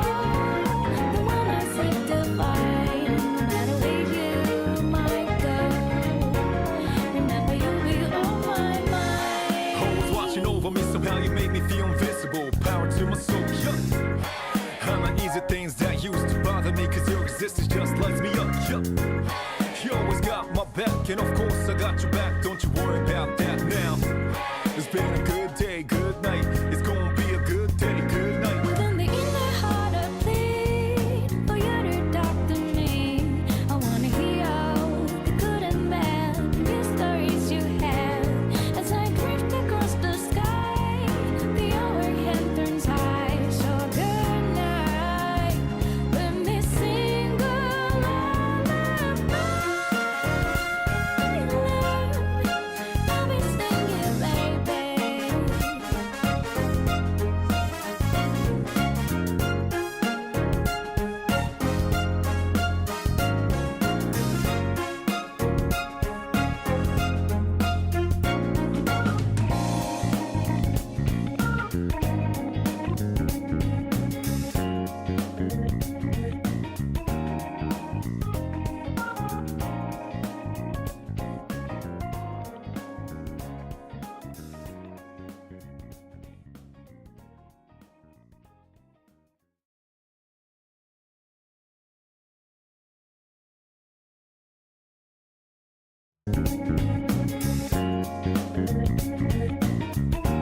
drive until the break of dawn, riding out. I'm on a mission, riding out. Whatever it is I gotta do, riding out until the day I meet you. I'm riding out. I look up in the skies, asking out a why, but never let it faze me. I'm keeping good vibes when I'm on the road. Watch out for all surprises. What it provides is good and bad, but nothing ties us. Another one day in the night, let me paint the view, color down with my light.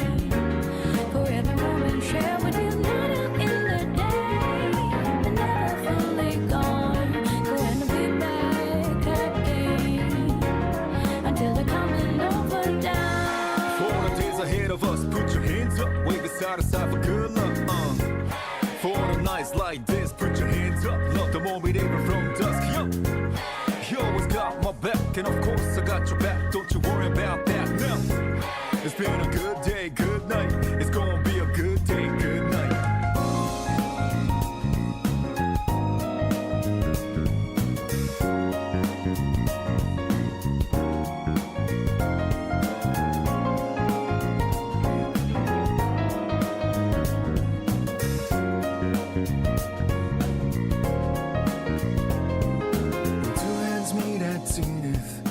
Nothing comes between us, dancing like ballerinas under the moonlight all night long. How these plain and simple scenes get painted so vividly by you. I just wanna stay with you. Around the water slowly dance, whenever our eyes meet. You know you leave me in a trance. It means everything to me looking down below. The one I seek to find, no matter where you might go. Remember you'll be on my mind. Always watching over me, somehow you make me feel invisible. Power to my soul, yeah. Uneasy things that used to bother me, cause your existence just lights me up, yeah. You always got my back, and of course I got your back. Don't you worry about that now. It's been a good day, good night. It's gonna be a good day, good night. Within the inner heart I plead for you to talk to me. I wanna hear all the good and bad news stories you have. As I drift across the sky, the overhead turns high. So good night. All right. We back, chat. We back. It's time. So chat, you guys might know Bungie. You guys might remember Bungie from the Halo days. They made Halo. Destiny 2 is probably a bigger one that you probably remember them from, or Destiny 2. They made Destiny. They made the Halos, and most of the Halos, not all of them. But nonetheless, they're OGs in the space. Their new game Marathon got revealed a bunch, and people were talking about it and going ham on it and all of these things and stuff like that. But I don't have a lot to put in on the things, but they do have like a cinematic short that I want to watch, and I will check out the Marathon.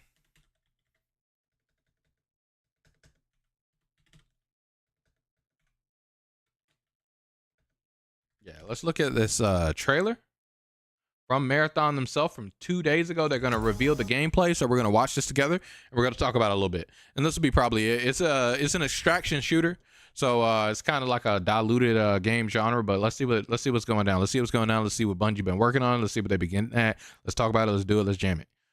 Cinematic short. Let's start with the cinematic short first. Apparently Marathon is like a super duper old game from like back in the day. And it was on Mac. It was like not even a PC game, I don't believe. And you can actually download the games and play it, but it's kind of like a Doom game, like a first person shooter running Doom game. Let's look. Let's watch the cinematic trailer. Bungie's really good with cinematic trailers, chat. Let's tighten this up a little bit for you guys. Lock in.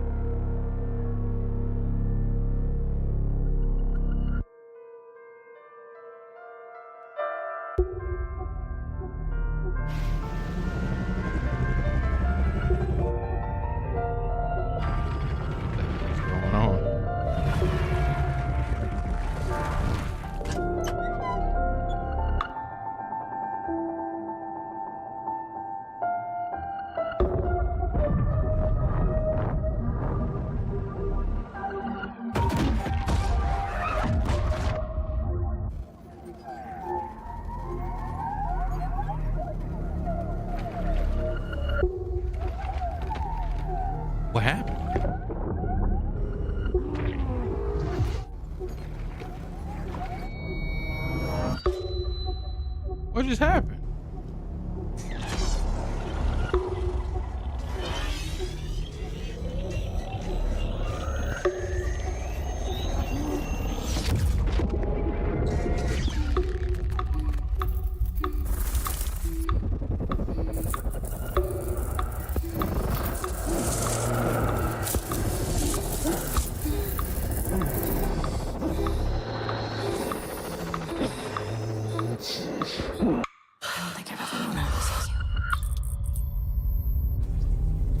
What is this trailer about?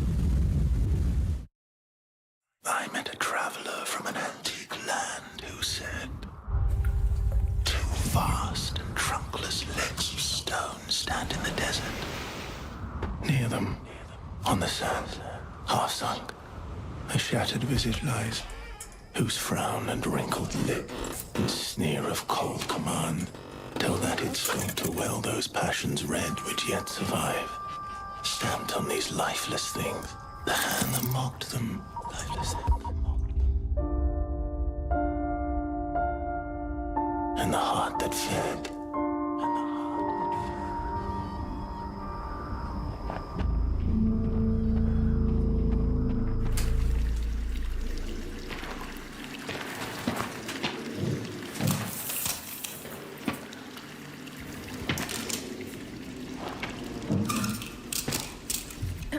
Welcome once again.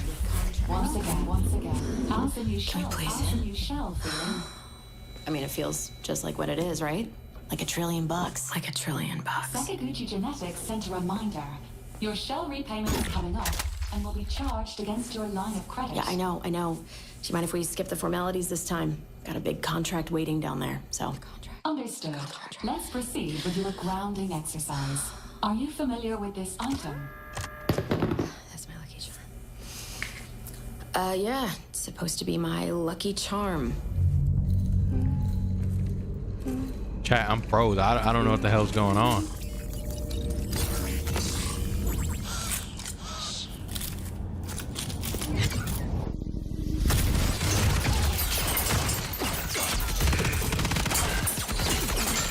He said, boom.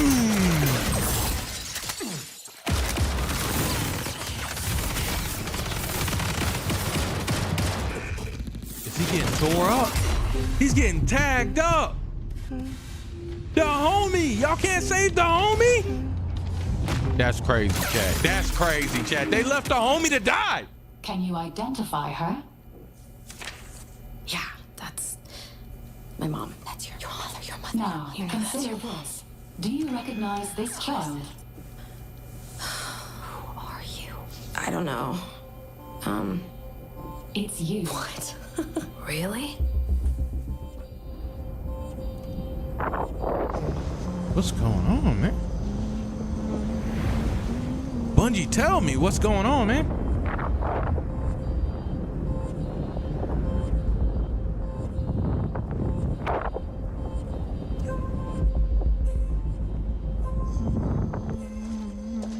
Hey, what's that you're always tuned into? Worth anything? I don't know, but I like it. It speaks to me. Let me listen. Yeah, go ahead.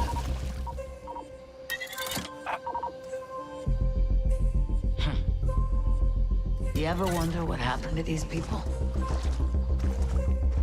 It's not my business. And this music is. You'll have a tough time finding a buyer. Good. It's not for sale. Give it to me. Ooh!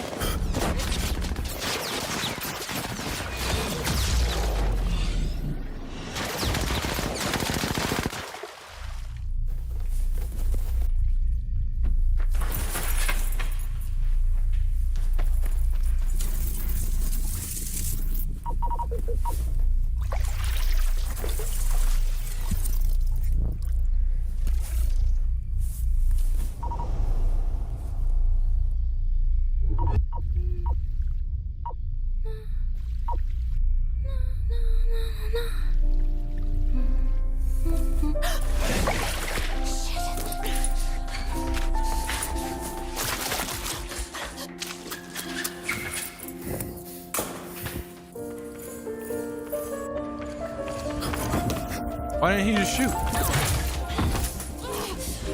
Oh, I guess because he didn't want to break the device.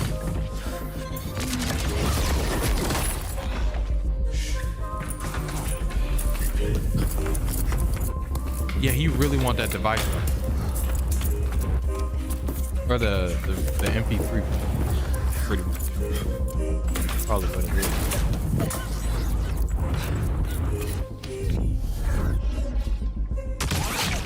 Dang!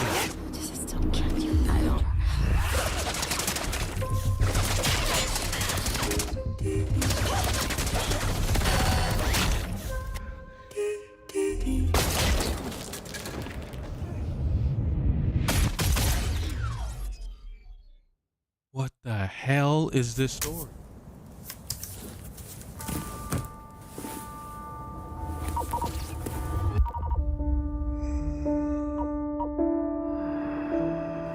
And on the pedestal these words appear. My name is Ozymandias, King of Kings. Look on my works, ye mighty, and despair. Nothing beside remains. Nothing beside remains. Dang! Round the decay of that colossal wreck. Round the decay of that boundless wreck. Boundless, alone and level sands stretch far away. Who are the characters we care about, Bungie? You killed them all.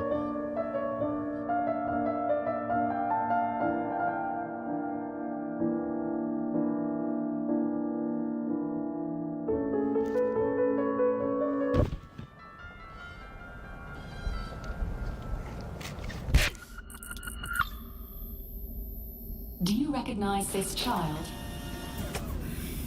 Oh. I don't know. Is that me?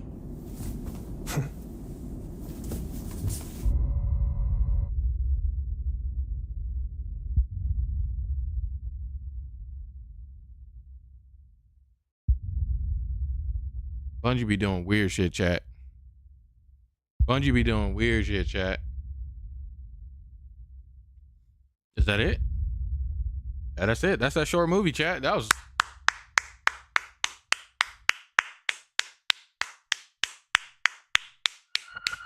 What Astro Trip is this? Exactly. Hey, look, it's my boy Lox. Lox is live. My boy.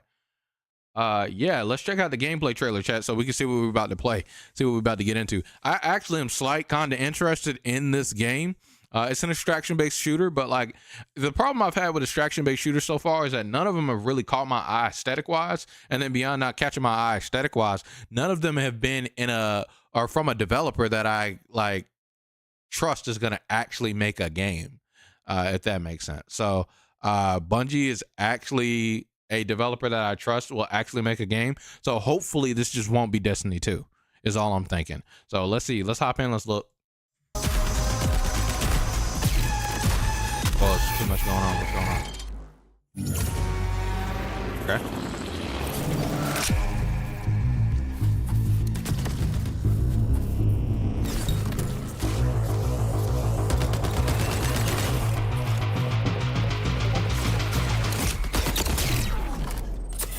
Ooh.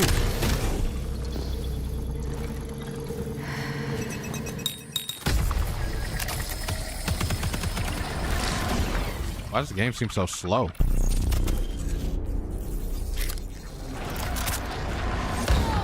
Death. The end of all things. Okay. But the dream is not over. My dream. Yours. Now. Run.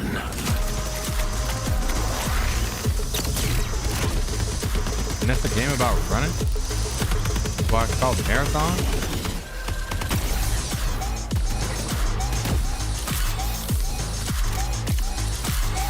I mean, I don't expect it to be like Sonic Racing, but why does the game seem so slow? Not tripping.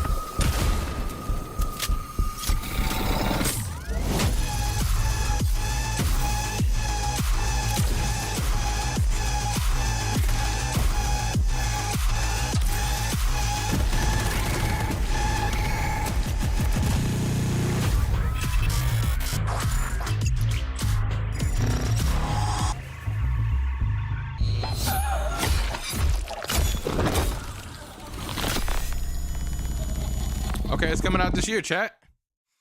You guys know what it is with closed betas. I'm not about closed betas, so we'll just be waiting to see what happens. A lot of content creators have actually played the game and talked about it. I will watch one of their in the future. I'll probably watch one of their reviews and talk about it, like the creator highlights and stuff like that, and see what happens. Alpha gameplay, but it's alpha gameplay. Like, I'm not gonna say that the game's not gonna change or not, or that the game's gonna look exactly like it does here in this alpha gameplay. But at the end of the day, who knows? The game looks slightly interesting. I'm sad to see it look that slow though. Like, that's the only thing that bothers me. So when we at a future date, future stream, we'll look into it and talk about it and see what's going on with Marathon as we get more information. Alpha right now, so we're gonna kind of chill. Not gonna be too big on it, not to go too crazy, as we have other stuff to do. But yeah. Time to play some South of Midnight, chat. Yeah. Thank you guys so much for being here. You guys are absolutely awesome. I'm gonna play some South of Midnight. We're gonna probably hop on that for maybe about like an hour to an hour and a half, depending upon how far I get, how I feel, and from there we'll probably sit back and I'll probably play some games with my boys. I got into this 4X game with my boy Joker. It's called Age of Wonders 4. Funny enough, the moment I say that, it comes up, huh? But it's something I'll play off stream. It's real boring, real relaxed and chill, and so I'll just relax with them and play the game off stream, so we can just chillax and do the damn thing. But that'll probably happen after a bit of South of Midnight. For now, let's hop on some South of Midnight and lock in, chat, shall we? South of Midnight is the game that I talked about last week that I told you guys I'd be playing this week, and yeah, we're gonna get on it. It's time. Let me show you what time it is, huh? Hop in. Refresh your drinks, refresh your snacks. It's time. We're just now turning on. Come on through.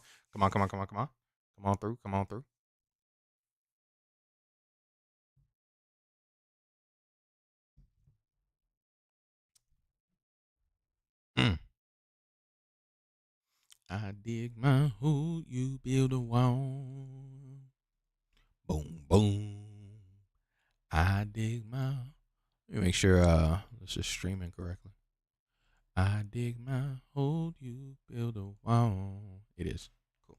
One day that wall is gonna fall. Gonna build a wall up to the sky. Boom, boom. Gonna build that wall up to the sky. I played like a little bit of the very beginning with D so she could see the game. So we're gonna start over. We're gonna hit new game and see where we go from there. I think we can have multiple saves, so we'll see what's up.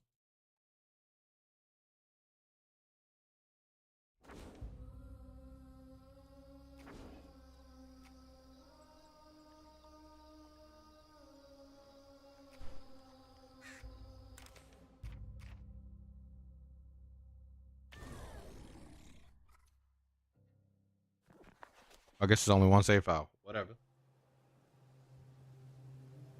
Down in the deep south, folks spin tales about the grand tapestry, an invisible weave holding our world together. They say the grand tapestry is torn by folks' sorrows, and these damaged threads give rise to them evil spirits called haints. But every great while, a mighty storm brews, awakening a powerful force. A weaver, gifted with the power to reach into the past and mend folks' deep wounds. With enchanted hooks in hand, this weaver can banish haints and reweave the tapestry's thread, restoring the land so life can bloom again, fresh and new.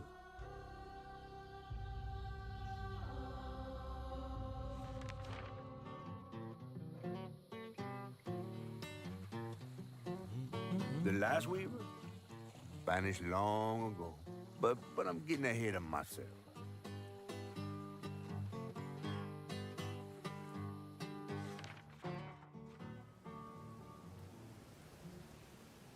Who's talking to Our us? tale begins deep in the heart of Chickasaw County, in a speck of a town called Prospero, where the last weaver was last seen.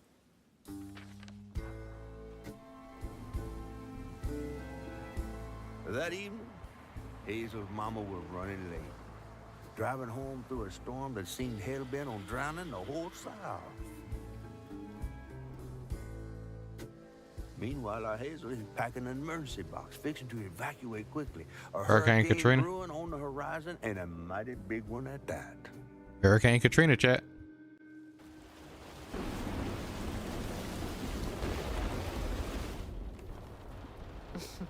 Man, I miss singing on the bus with these guys. Wish we had another meet.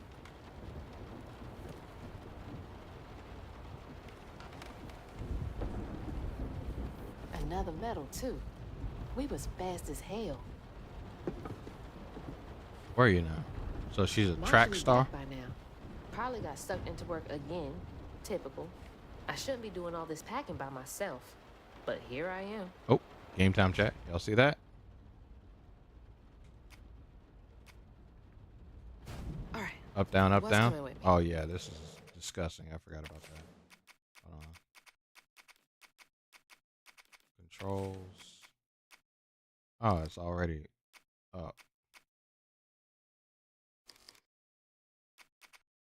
Oh, here we go. I never changed it. Thought I had changed. Yeah, okay. Yes. Okay, cool.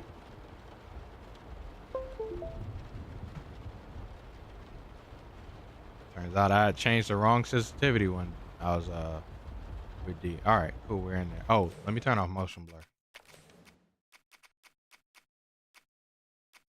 Try to get you guys sick. Sure. Motion blur off. Apply.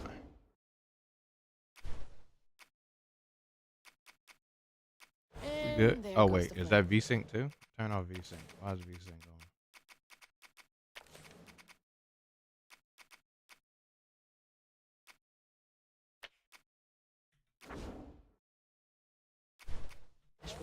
Cool. We in there. We in there. We rocking, chat. That was the day Mama threw up on me after getting off that wacky world.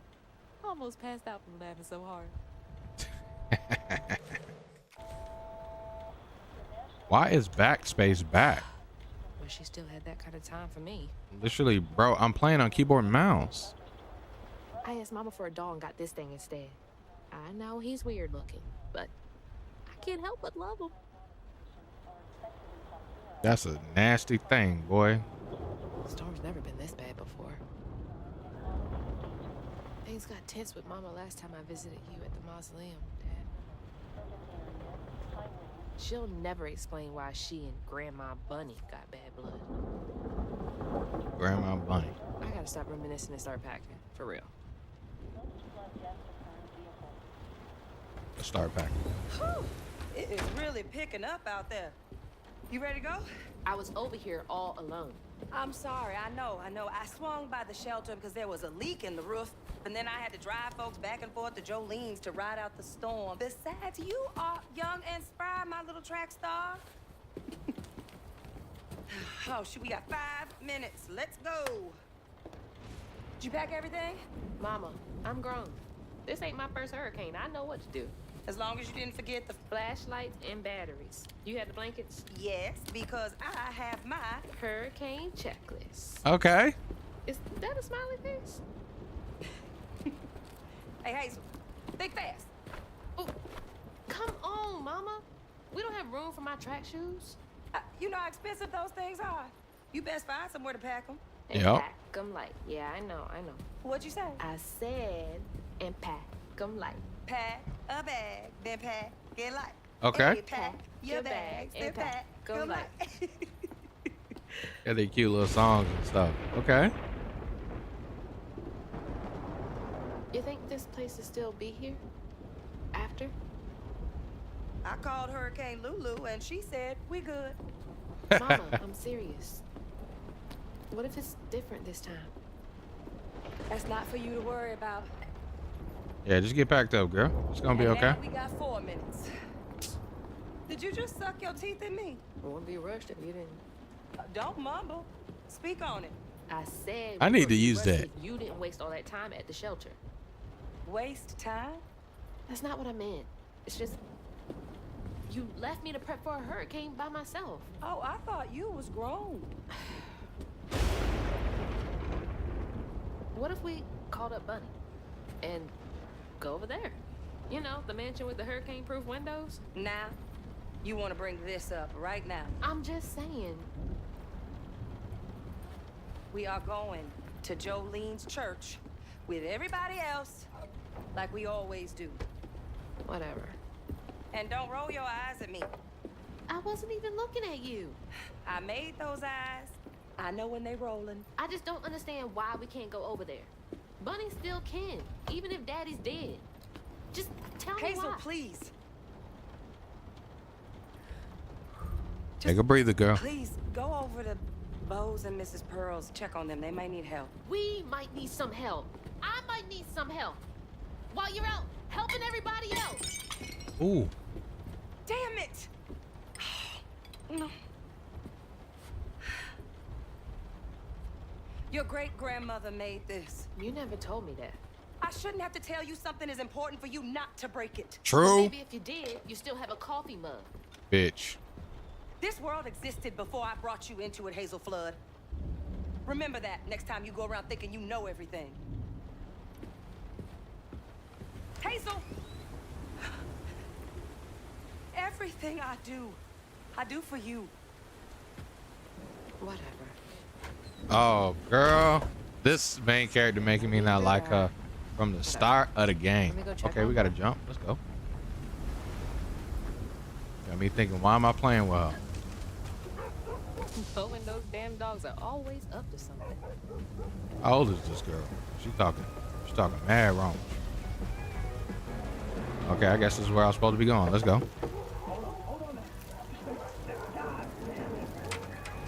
Everything else is like so loose and tassely. Is this a tattoo choker around her neck? Like the moon and the thing on the back of her arm? Are those I came tattoos? here to check on you, but it looks like you're riding this storm out in style. Oh, yeah. Me and the pups are having a hurricane party. Yep, ain't no storm got me yet. And if things go south, I got my boat. You sure you don't want some? I got my boat. Gotta go check on Mrs. Pearl. Hey, it ain't my dogs pooping on her grass. My dogs are gentlemen. Yes, you are. My dogs are Sure gentlemen. Miss Pearl's taking this seriously. Good Lord. A former collegiate football player with a professional aspiration before a career-ending injury. Bose is a big guy with a heart of gold. He checks in with Miss Pearl and Lacey and views Hazel like a little sister. Only thing he loves more than fishing is his dogs. Okay, that's pretty cool. Hazel has lived in Prospero all her life with her mother, Lacey. She's just graduated high school and is headed off to college in the fall. Okay. Trey, Hazel's father and Lacey's husband. Trey Flood fell in love with Lacey during college, and he and Lacey were happily married and had Hazel. Trey died unexpectedly when Hazel was 4. He's buried in the mausoleum near the Flood mansion. Okay, so he's deceased.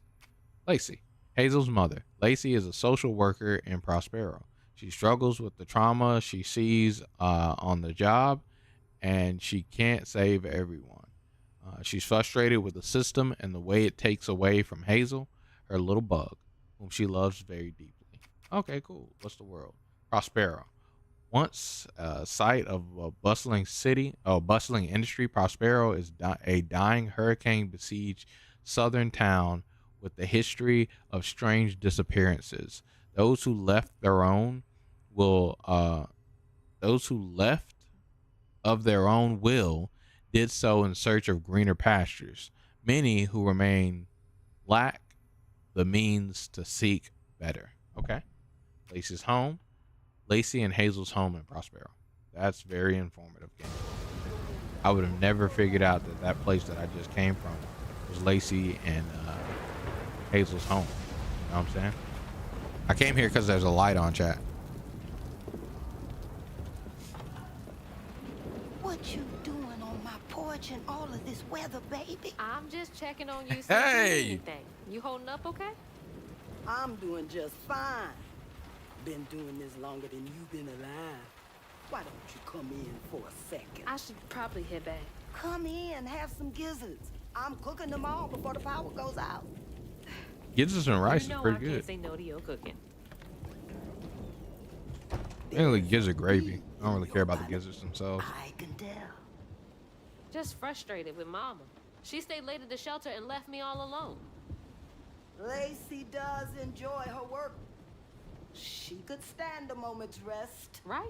She's all over the place all the time.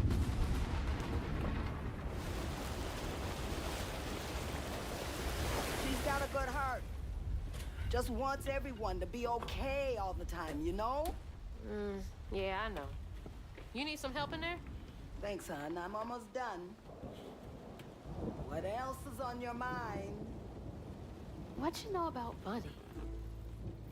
Why you barking up that tree for? It's hard not to. Mama never so much as talks about her. Well, does she ever look in on you? No, I guess not. Sometimes people are privy to things that we aren't. Hey, Grandma. Mama is doing what she thinks is best. Oh, Jesus. Mama! Hazel! What's with her breaking shit?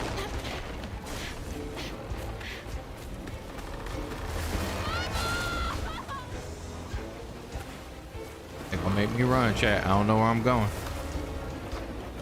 How am I gonna chase down this house? Come on! Come on. Oh, it's a toggle.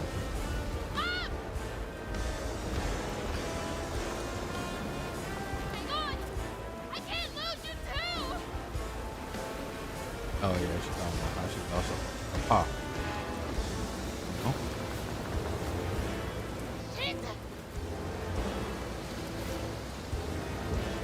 Hold on! Mama! Okay, she on the roof.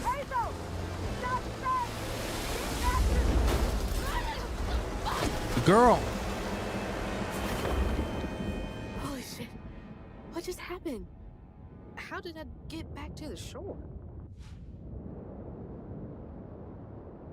They're incorporating gameplay respawn into. Hey, this is hey. This is good shit. Hold up now. Hold up now, chat.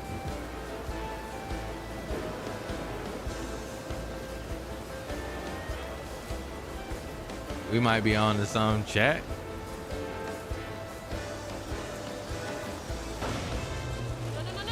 This isn't good. Shit! It took out the bridge! Hazel, I don't think this is seeming too good, girl. Mama, I'm coming! I'm gonna make it.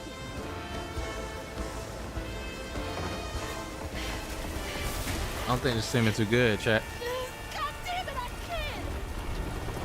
I'm not fast enough. I'm always fast enough. What is it? Bunny. She's gotta help.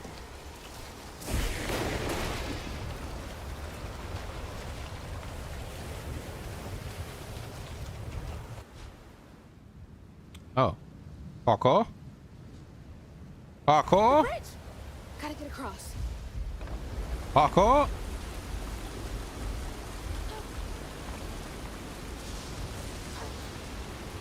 Okay. Bunny's Parkour? house is uphill. She's always fine during storms. Ooh. If I can get to her place, she can get help from Ooh. Mama. Hey, yo. What the hell is that? What was that? I must be seeing things.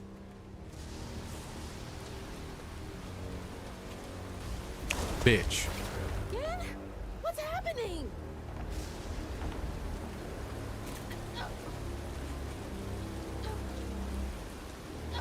Come on.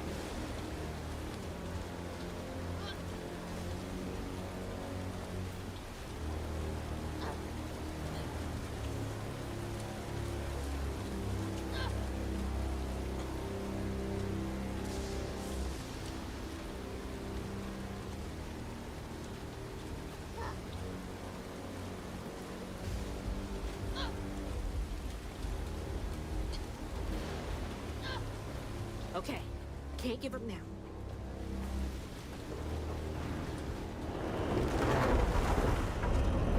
Wind's getting crazy. Help! Please! My mama! We need help! Can anybody hear me? Ain't nobody in this town. They left for the hurricane. Anybody? Girl, why are we even in town? Oh, because we're going to Bunny Splash.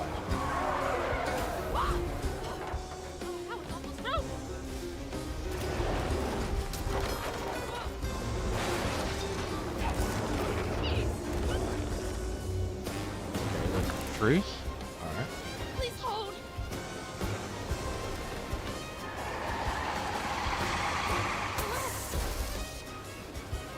That ain't the way.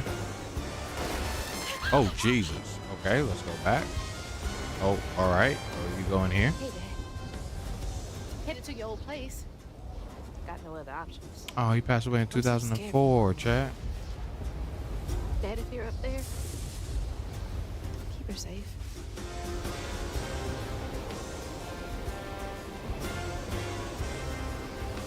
Oh, convenient hole. Let's go.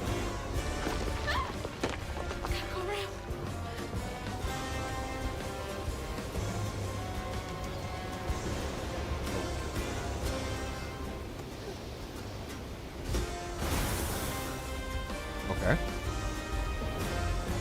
Two trees blocking this whole place in. Yeah, what is all that? Hope they'll help me.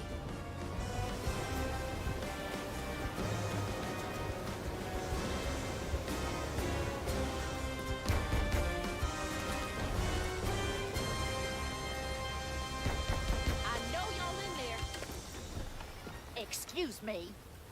You can't just show up unannounced. I have to talk to Bunny. Well, she is rested. You're gonna have to come back tomorrow. It can't wait. Damn.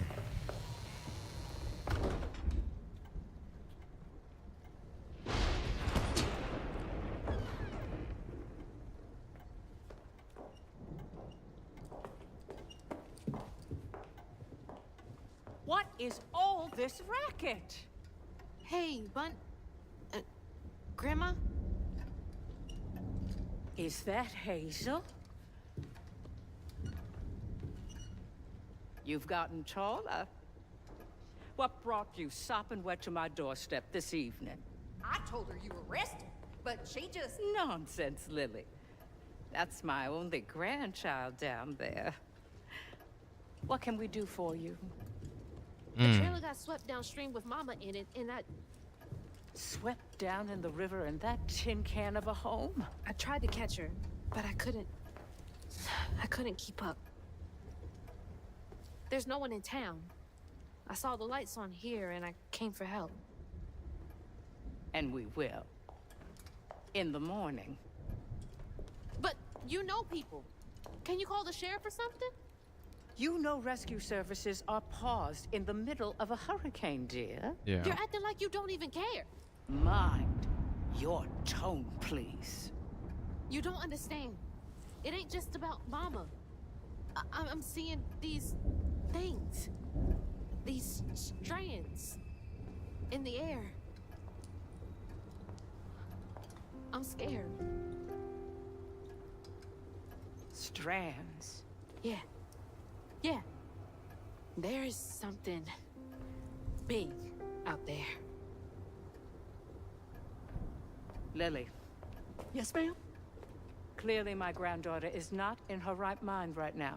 Afraid for her mother and all. Ready a guest room. Yes, ma'am. Poor thing. You've been through a lot tonight. What was that? Come sit down for a minute.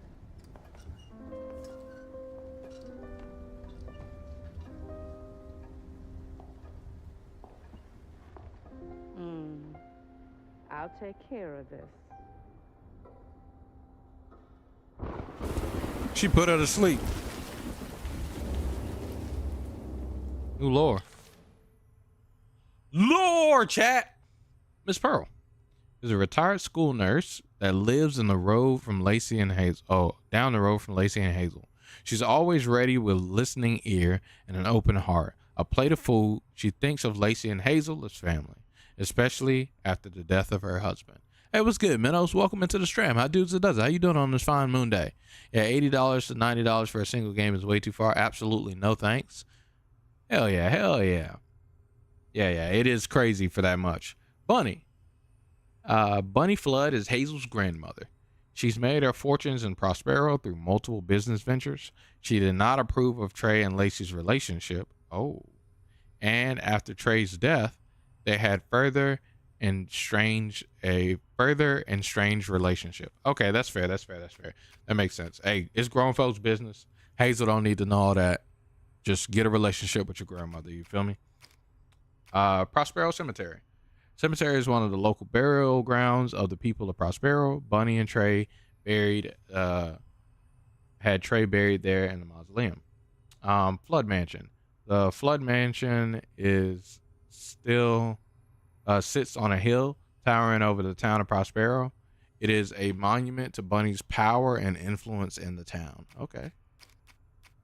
Hazard, toxic water. Hurricane Lulu tore through Prospero and polluted the water with all kinds of foul things. Avoid falling into it.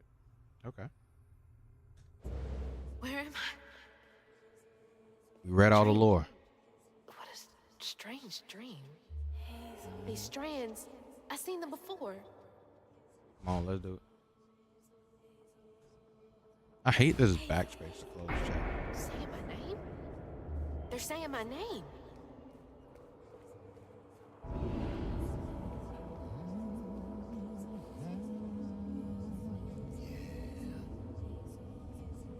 What are you doing here? Huh. How interesting. Rocks. Who are you?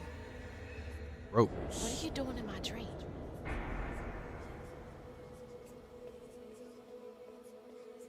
Ropes. Rocks. Who the hell is that?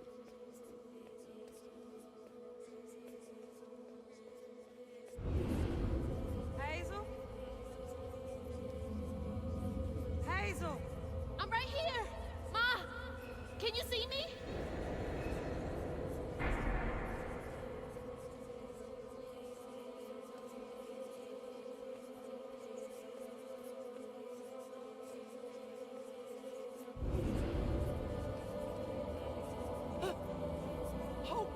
Oh God, my baby! My baby bug! No! You're not gonna make it! Ah! Ma! Oh, that was her mom's scream. Because she fell off the roof into the water.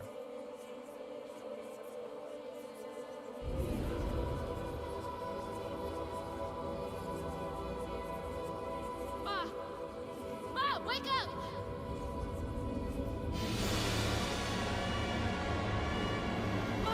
What the hell was that? The trailer. Mama? Oh no. Grandma?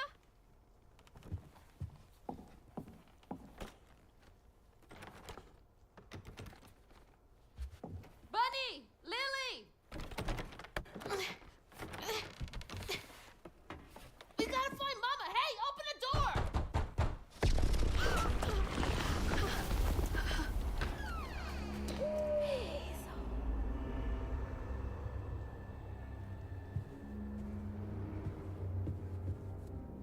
What? It's my only option, I guess. The strands are still here. Okay. Maybe it wasn't a dream. Oh. The Let me out. strands. That stuff. That thing last night. What's happening?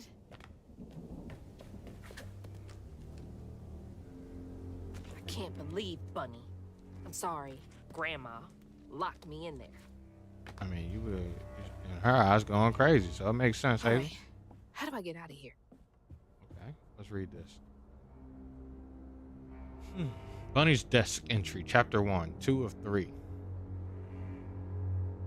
We are not replaceable as people. They say life is a light that once diminished is forever blinked out. But I don't think that it has to be that way. There's magic in this world. Tall tales of truth, of hints of truth. Encoder overloaded. I was in encoder overloaded chat room. And am I lagging? Hold on 1 second, chat. It is just turn all the game on ultra, and I don't have a reason to even be on ultra. I'll just play high settings, everything. Can I turn that down? Just unilaterally, or do I have to press them all myself?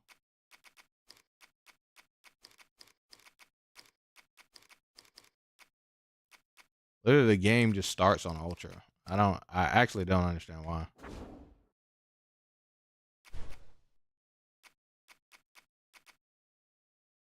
That work?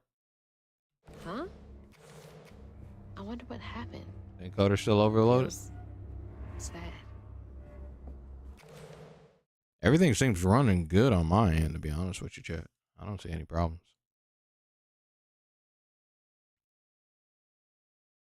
I just happened to look over there and it says the encoder's overloaded.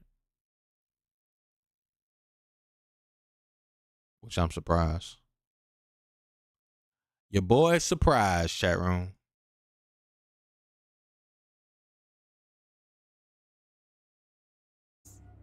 Any issues?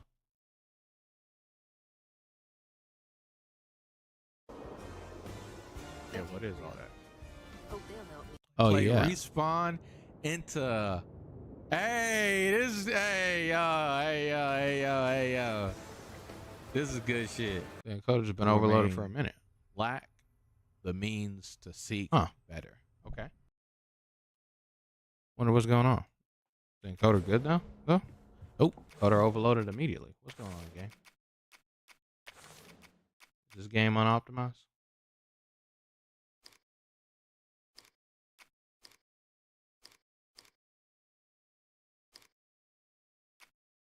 Let's try this. Try performance. Still overloaded. You might not be able to play it, chat. This game might be weird. I genuinely don't understand. Maybe I have to reset the game after I change these settings. Let's try high. This game's shell shaded, so it doesn't matter. Performance.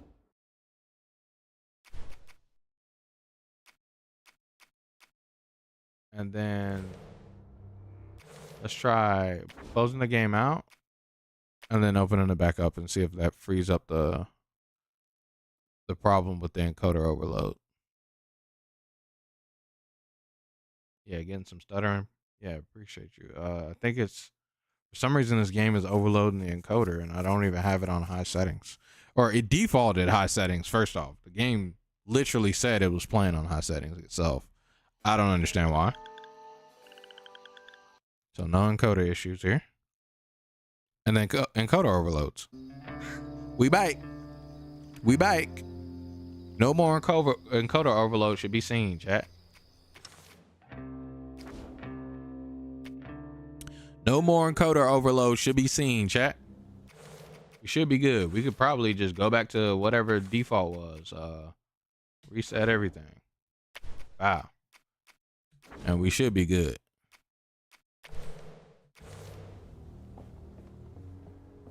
Everything good? Everything good?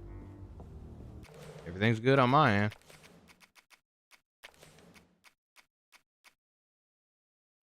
Say reset. Oh, except for these. Turn these bitches off.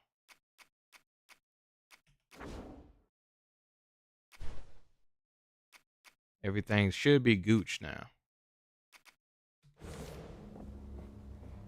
And I mean like super gooch.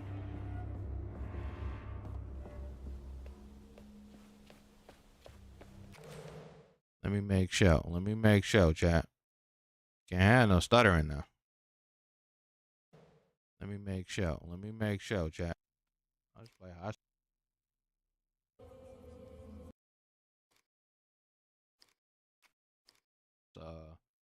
Reset everything.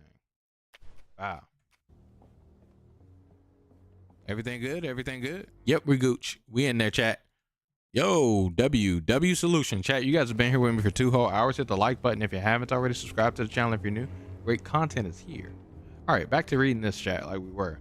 We're not replaceable as people. They say life is a light that once diminished is forever blinked out, but I don't think it has to be this way. There's magic in this world, tall tales of hints of truth. I will find it. Then maybe I can forgive him. I want to forgive him. Who's him? Who's Bunny talking about here? Huh? I wonder what happened. Feels sad. True. It do, girl. Bunny's log, 3 of 3. This is 3 of 3. September 1989. When I hold the hooks, I can see hints of strands and stigma flickering at the edge of my vision, but I can neither unravel them nor can I make them tangible. It's infuriating. March 11, 2003. Oh, that's a long distance, a big gap of typing. I have exhausted all frameworks and possibilities. No methodology has brought me closer to controlling the strands and the hooks refusing to sing to me. The light of my life has gone. It has still gone dark. Maybe there's another way. Okay. Unraveling stigma. What the hell does that mean? Can Bunny see strands too? I wish you were here, Dad. Pops. Another one in here?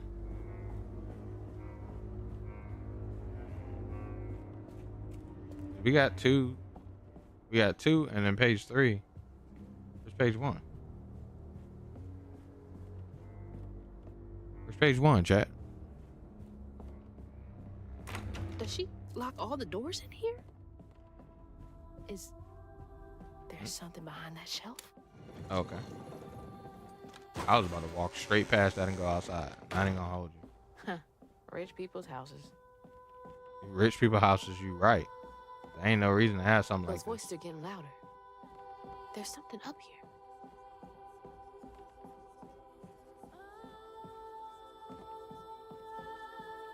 this. Oh, someone's singing to her for real.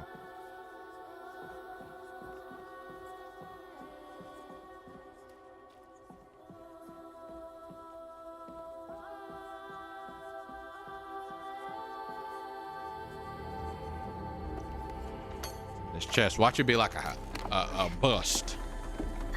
A bust of her father. That's not what I said at all. What is this?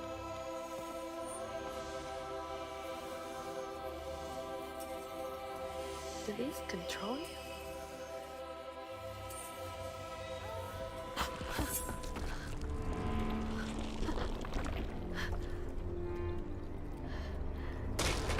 What's going on, chat? Why is there dark plants all over the place? Why is we getting taken over by evil? What is all this? I feel like I'm going insane. Or strands. Strands make up and weave the grand tapestry that everything is composed of. Weavers are able to manipulate the strands and affect the world around them. Grand tapestry. Grand tapestry is the fabric of the universe that connects all things. The grand tapestry is invisible and intangible to most people except weavers, who can see how it interacts with reality. Okay, a weaver. Weavers are said to be chosen by the land to wield strands. They are able to see the effects of tears in the grand tapestry and use their abilities to affect the world around them. Okay, let's do it, chat.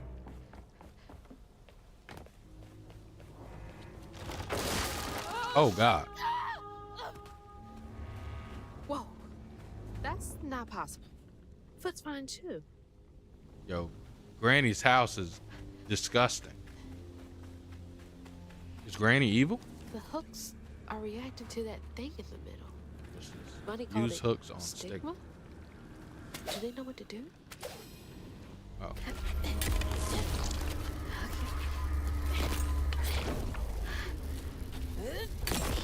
Get it.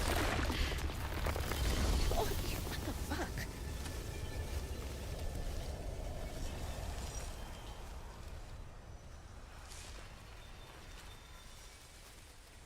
Let's get it.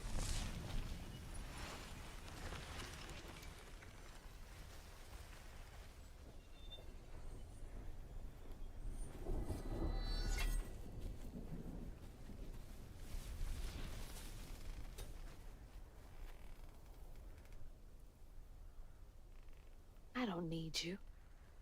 I never did.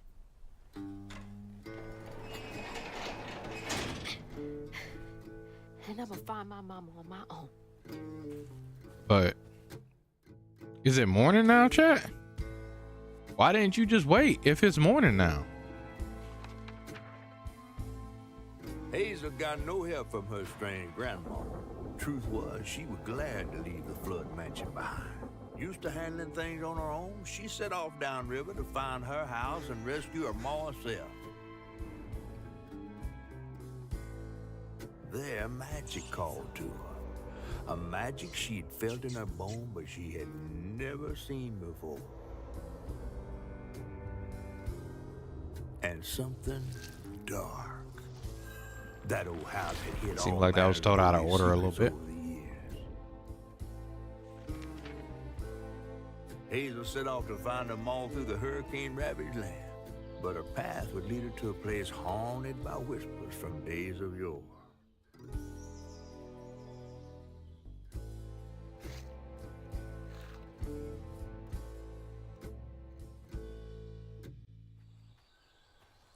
It's all on me to find her. There's no one. Okay. We gotta go find Mama. New storybook. Oh, the little intros. That's pretty dope. And then I got the 2 readables that I read already. And the items.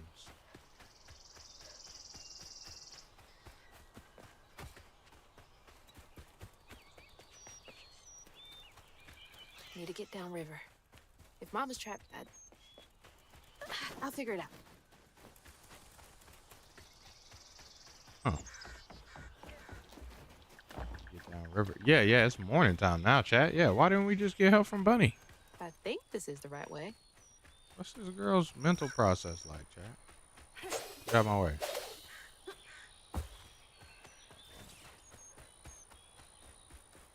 Well, I thought wrong.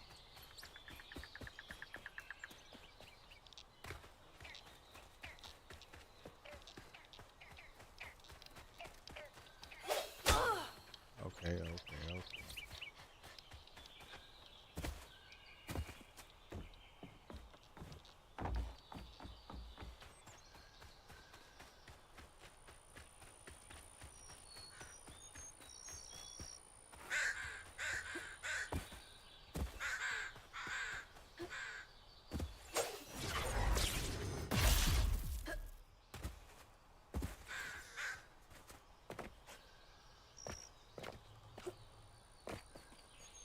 Ah.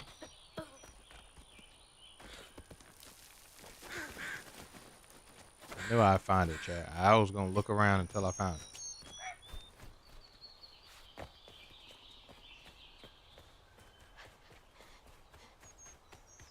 Ooh. Running through a tree, chat. More thorns? All the way out here? Hazard brambles. Magical overgrown stem from the stigma in the area. Knots form around a stigma mass caused by traumas tearing through the grand tapestry. Stigmas are results of the grand tapestry warping due to trauma. Most people cannot see or feel stigma, but weavers can. Okay. That's pretty dope. Where am I anyway? Oh, am I gonna... Did she take fall damage? Let's find out, chat. Oh, doesn't seem like it. Doesn't seem like it, chat. Foxes. The storm's got all the fuzzy guys out and about. Boxers. Shit. This was my way downriver. Only way forward is down. The way forward is down. Lately, I've been losing sleep. Dreaming about the. Welcome back, Keenan. What up? What up? It's like some weird folk Just in tale. time for Brer Rabbit or something. South of Midnight. South of Midders. Dreaming about the things that we. I'll be joining you guys in some Age of Wonders in a little bit. Maybe about like in Got you all so spooked. like 30 minutes or so.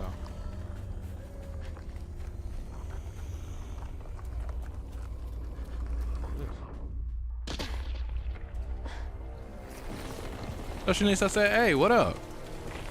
Hell no.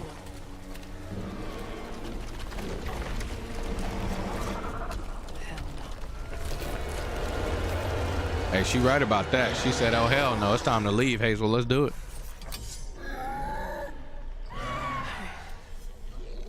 This better work. Hold on. Okay. Melee combo. I can beat ass. I know how to beat ass. Hold charge to do the heavy attack. Okay, cool, cool, cool. Okay, I can aim the attack by turning. All right. Left control is dodge. All right, cool. I'm with it. E to unravel. All right, dope. Again.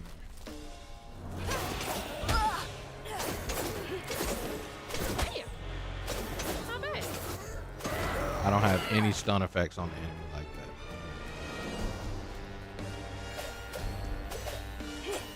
that. Oh, I gotta unravel.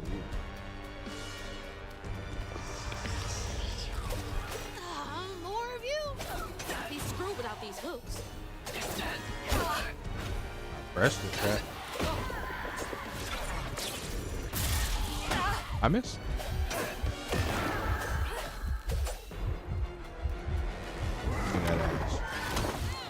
Ooh, and it heals me. That's dope. When an enemy is glowing yellow, it's unleashing an unstoppable attack. During that time, it is immune to magic and damage. Okay.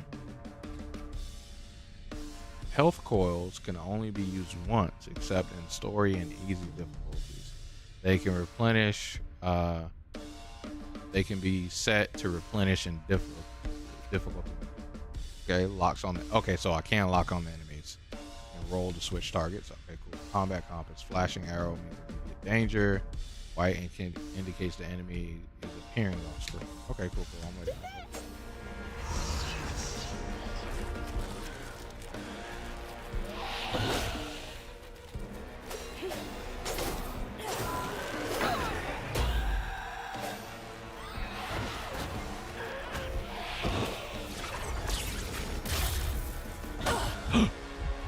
That hurt.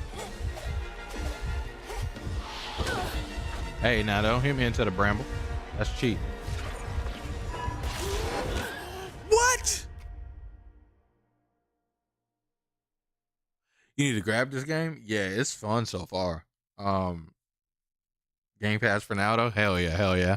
Oh, by the way, I don't know if I heard, but the game industry is dealing with a court case about modern digital transactions. Oh, which one? The pricing of digital currencies around the price of the products. Huh. No, I haven't heard about that.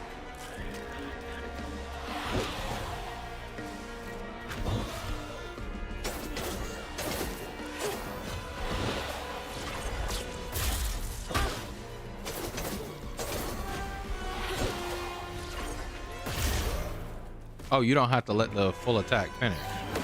I'm with it. You can unleash the heavy attack. I'm used to, stuff having weight. More of you? I'd be screwed without these hooks.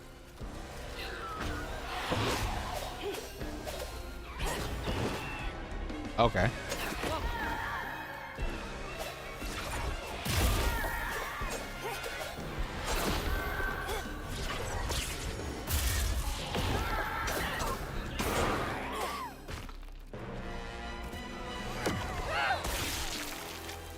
Okay, I'm getting the hang of it, chat. You don't gotta be patient. Like I was thinking, this ain't no Dark Souls. You don't gotta let the weight sit. You can just hit. This is an action combat game, not a Dark Soul-like game. Hey, bitch.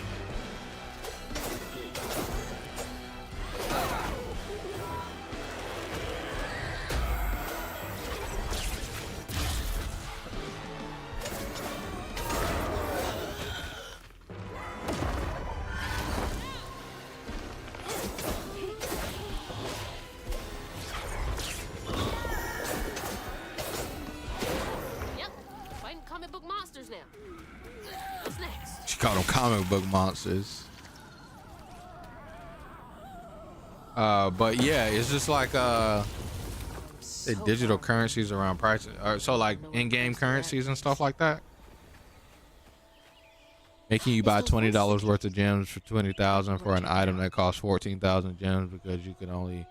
Oh man, is that here in America or is that in the UK? I'd imagine something like that probably be in the UK, because UK was tearing up a lot of companies for weird shit, gaming companies for weird shit. But that's over here in America. There's the river. Come on, there has to be a way around. I tried to jump up there, but I couldn't. Oh.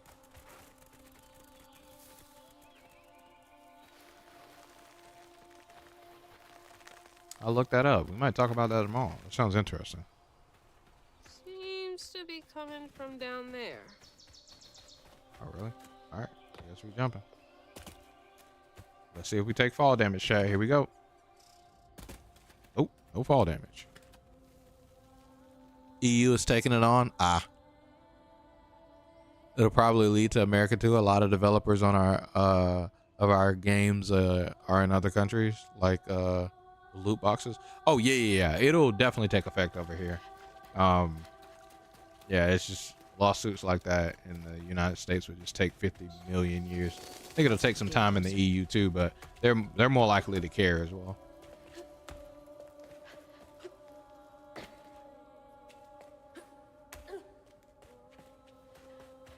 Okay. We're making it happen, chap. We're making it happen, Chapman. Ooh, I almost fell, chat. I literally pressed that just out of instinct. It wasn't even me like saying I have to jump. What the hell is this?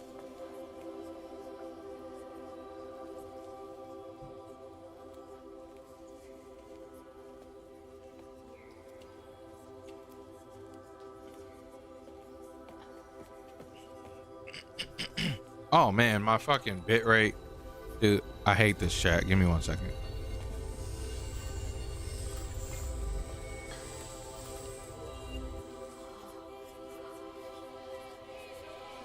Now why you touching that? Put it down. Keep those hands to yourself. Okay, the game should look much better, chat, in a second. Give me a second. Get the game to actually do its damn thing. All right, there we go. They won't stop looking. Everything should look a million times better. Sorry about that, chat. I know y'all nervous, maybe scared, but this ain't my first time doing this.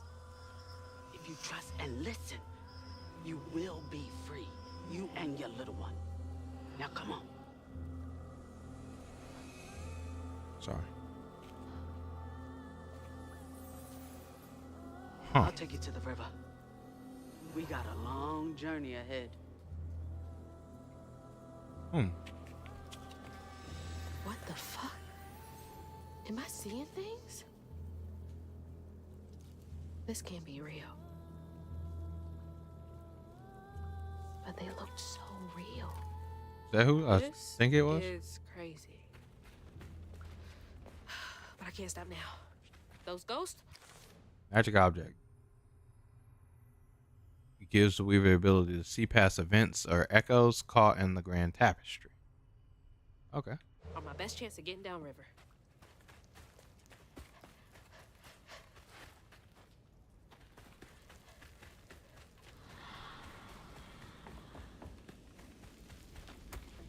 Swore we covered our tracks. Stay low. Get your ass on Ravel right now. Right now. Upgrade menu.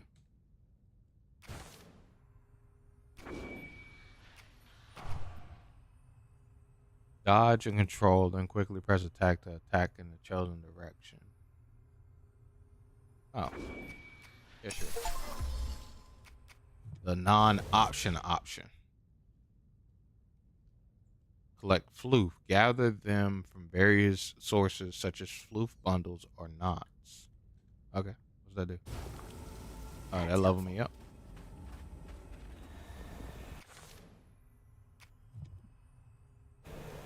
Oh, I see. That's what levels me up. Yeah, floof. What's this? floofy and soft. Everything else around here feels so wrong. Floofy and soft. Okay. We gotta keep it moving.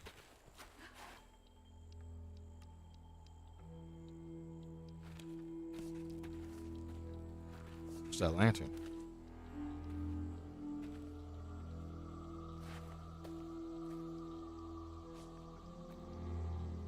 I always hated this place. What's this place, girl? Tell me about it. Follow me. What the? Get back. Get back. Hide. Hide. Wait! Hey, where'd they go? Or the quarters. The quarters were where enslaved people of the sugarcane plantation were forced to live. Families were crowded into small shacks. Thought they were slaves. I was thinking Harriet Tubman, but it's not. Mahalia. The last weaver of Prospero. Mahalia is a legend to come true through the echoes.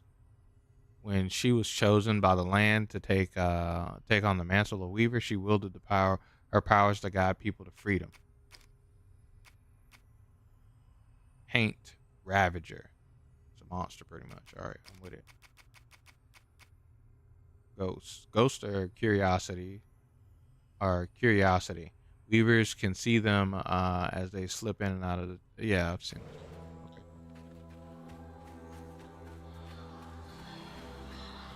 Oh, there they go.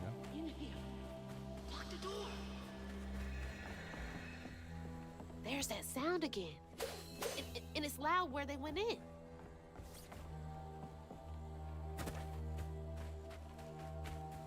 But I gotta find another way in. I can't go in that direction. Game? Ugh, door's blocked. Must be another way around. Yep.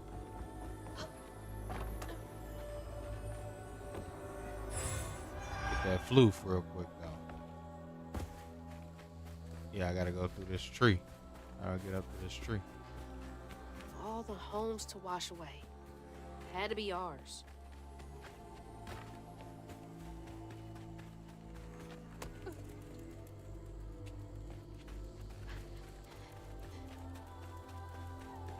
Okay, keep it together. No looking back. Just gotta clear the next hurdle in front of me. Okay. We making it happen, Captain. What's that? Whole family's forced to make do with so damn little.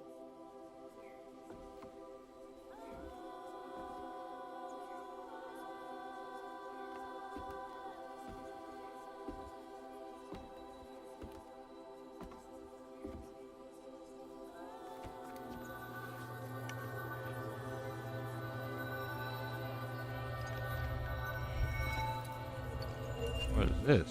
She keep getting new upgrades already.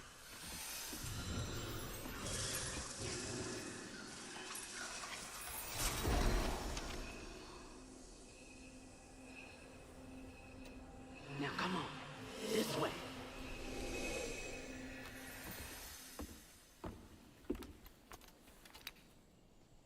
Okay. Spells and cooldowns. You've unlocked your first spell. Okay.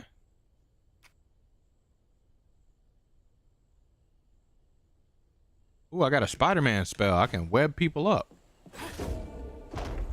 It's like snatching something out of the past. There they are. Gotta follow. Please be okay, Mom.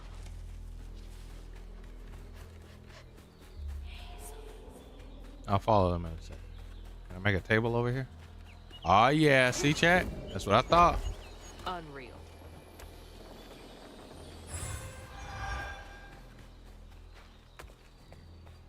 Jeez. Those wasps. That's their kingdom, bro. They live there now. I would never in my life disrespect that area. You couldn't catch me dead over there. Okay, this way. Man, bitch. Dude, led me around the house back to the same direction I was going. On your feet. I pressed. Y'all saw me press Q.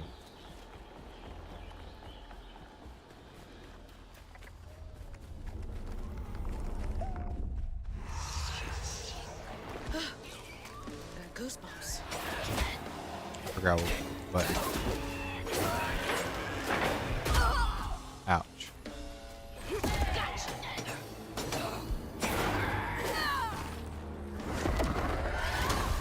We did it.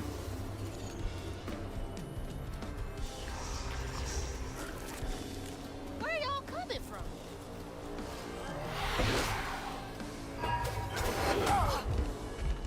I tried. Oh, I'm on cooldown.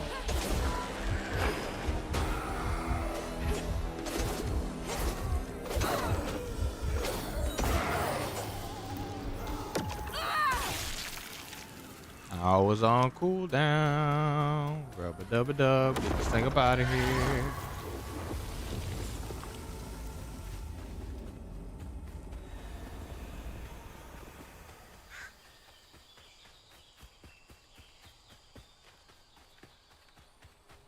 I'm glad I looked this way. What up, Goose? Oh, no. Cornfields? I don't deal with cornfields, chat. Like at all. This way.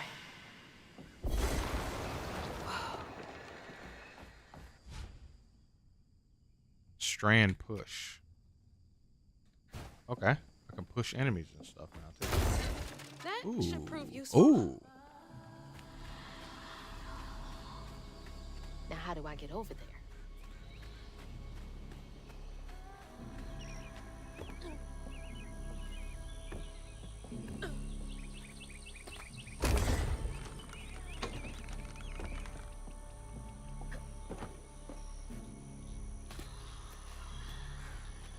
Easy clap.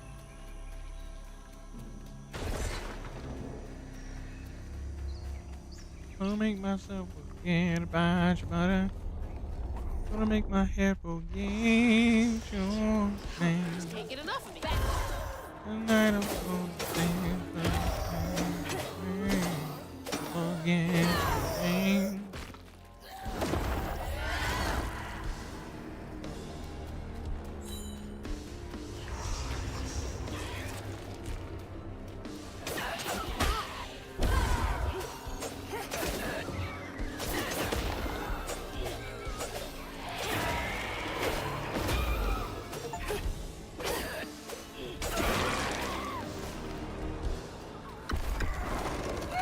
Wow. Super Deba Mabalogi.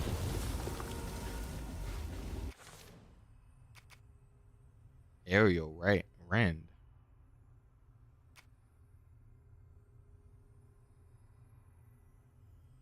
Take more damage from all sources.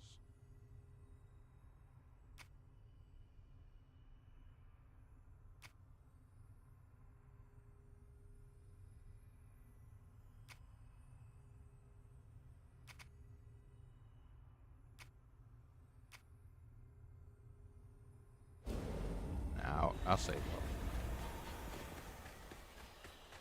Make them locked up enemies take more damage. Boom.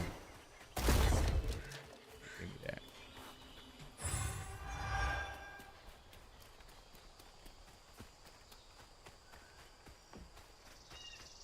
Oh. Oh.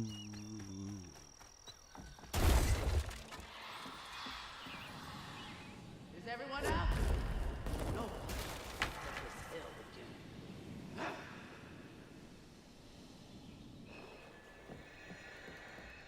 Okay. Strand pull. I'm literally Spider-Man. There we go.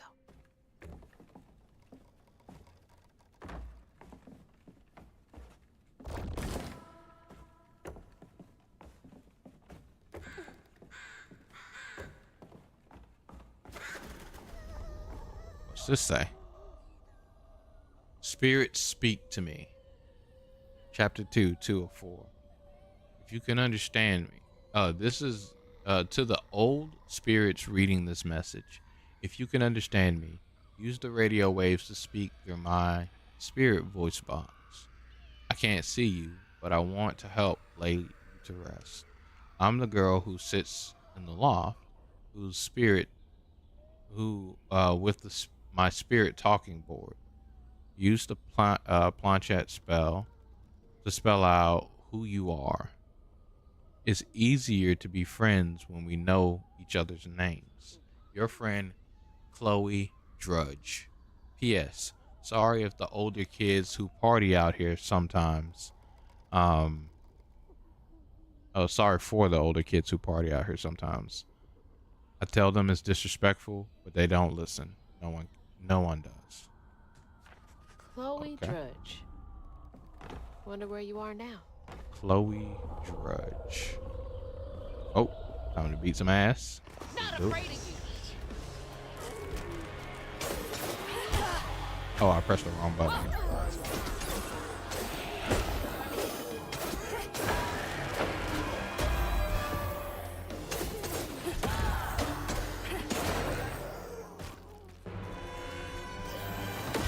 Come here.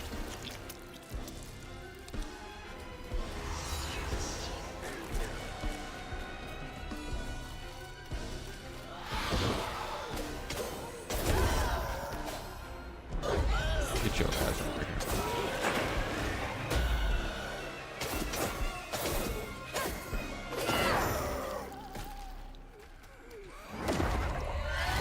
That ass. Let's get it. Out of here. Man, we gonna have cleared up the swamp in no time. I think that's them up ahead. Finding cash. No, just replace them. Start it all anew. How the hell you get over there? Oh, I see.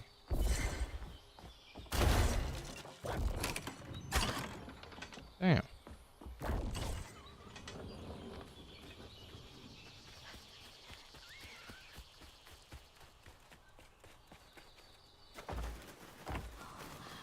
Get it. I'll stay with you, little one. Hell yeah. Another one of those symbols. Stigma and Sorrow, 4-4, Chapter 2. Stigma thrives where folks wept their hardest tears. It infects the earth with boils only we healers can see. The hurt and the sorrow. Scouring these wounds makes for lonely work. Some days delivering folks to safety, the only thing keeping my heart and soul healthy. Stigma? Why me? How come I can see it? This has gotta be the path they took to reach the river.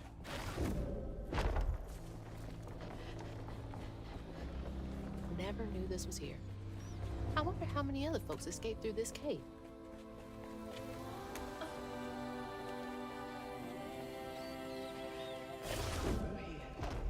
Music is good in this game, chat. Those roots are too high for me to reach. Press E to hold a throwable object. Press R to throw. Oh, okay.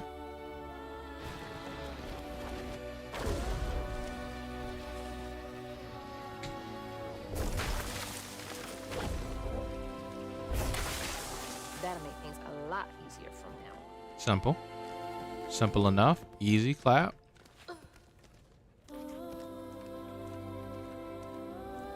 Okay, okay.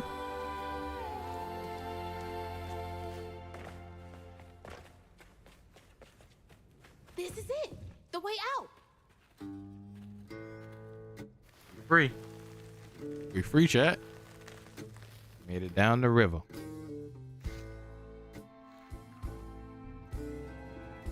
On her journey to find her house downriver, Hazel felt hushed and awed by what she saw. Spirits appeared before her eyes, leaving her stunned. She hadn't known about Micheal, the last weaver of Prospero, but Hazel felt a connection as she watched her wheel magic. The same magic now calling to her. The farther Hazel got from town, the stranger and more fantastical the world became. She didn't know dangerous creatures from old folks' tales still abide here. And best of all, she didn't know she was about to meet me. What is that?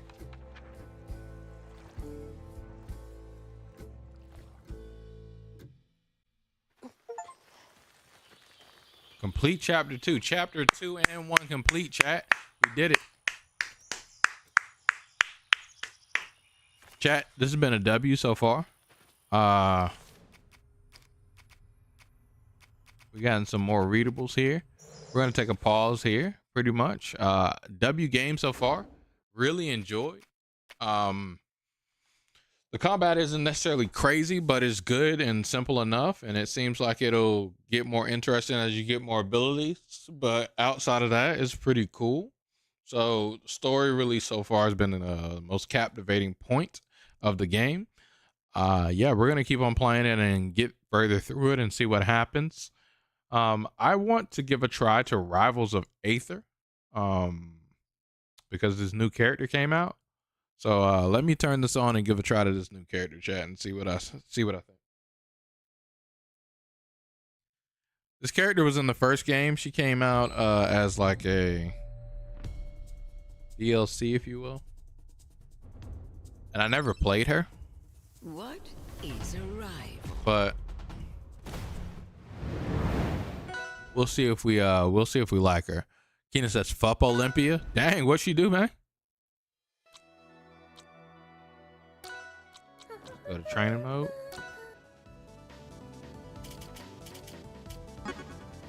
She's a grass girl. Okay.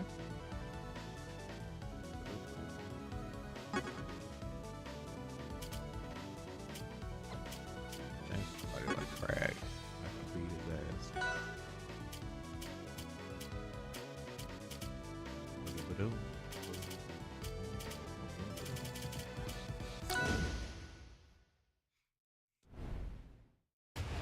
Just as annoying as Claren, that matchup is Lox. Well, Lox is atrocious. She's cool as fuck though. Damn. I'm sorry, dog. I haven't been looking into rival stuff at all. I really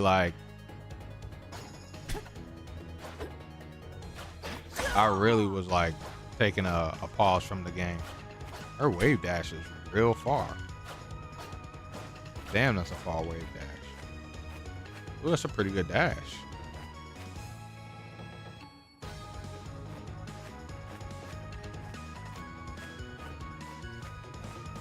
She might be the best character in the game at the moment. She can do a lot. Damn, she's that good. Ooh, she got the two-legger.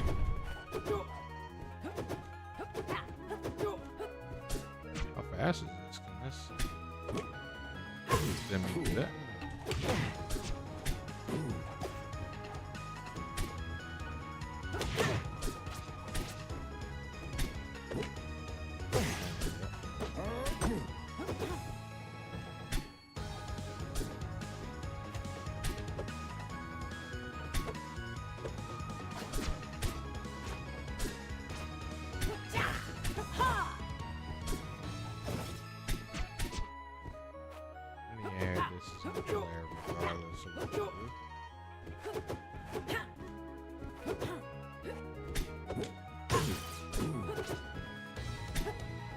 I haven't played in so long, chat, and remember what I was telling you guys? It's easier for me to do stuff when I'm in the mood and when I'm just doing stuff versus when I'm trying to do stuff.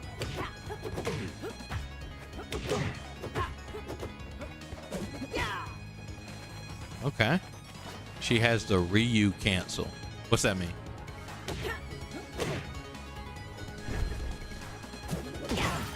So she has move inputs?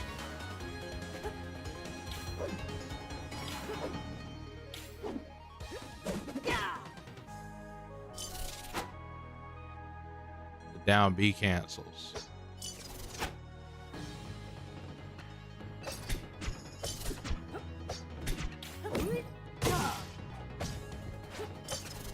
Is this a focus attack though?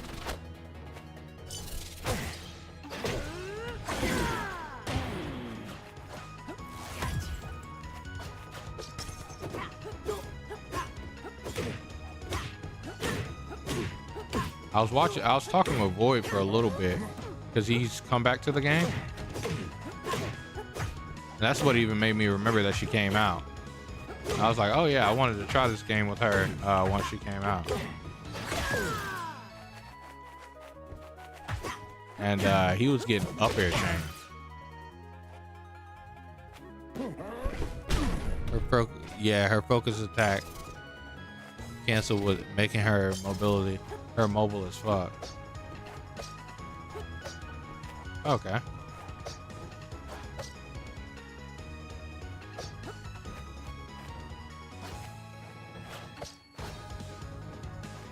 Her neutral B throws out a gem.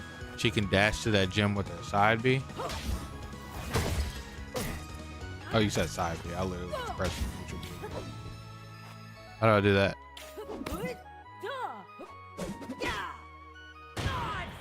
She just grabbed it and threw it.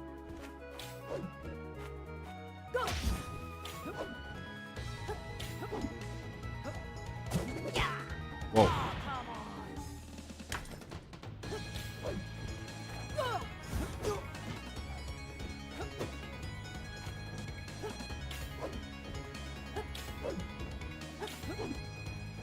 You can use it to recover. Oh yeah, how do I?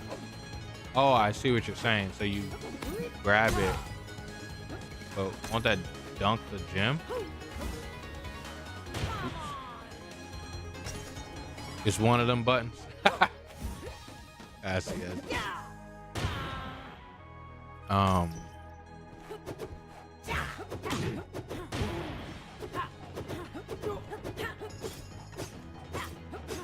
See, my fingers are starting to come back now, chat. It just took a little bit of running around in training mode.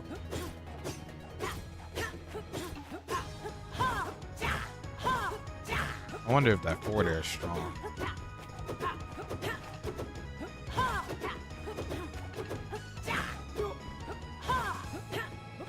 What if her aerials are strong? Oh, you can teleport to see. That's so good.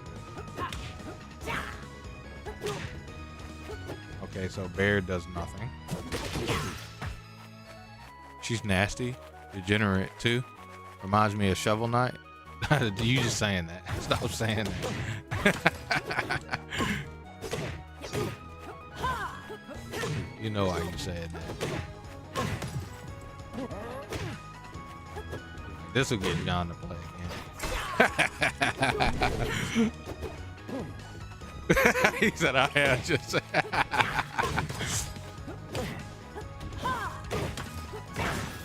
Oh, that shit is devastating, bro. This man almost died off of that fair. This is a Mario ass fair, yo. Hey, if she can combo into that, that's gonna be crazy. This is Rivals, bro. Imagine Mario comboing into a fair like, and it has a semi spike too, like Mario. Hey, get out of here, bro. And his back air turns her around. Don't tell me this back air do it, bro.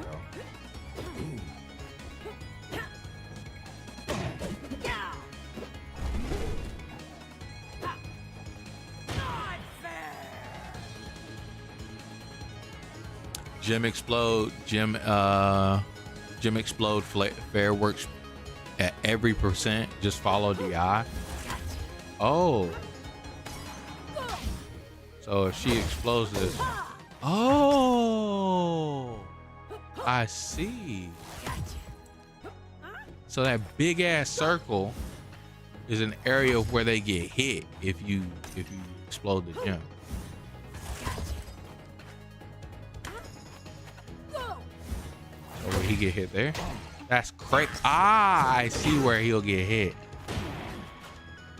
That up B is pretty strong.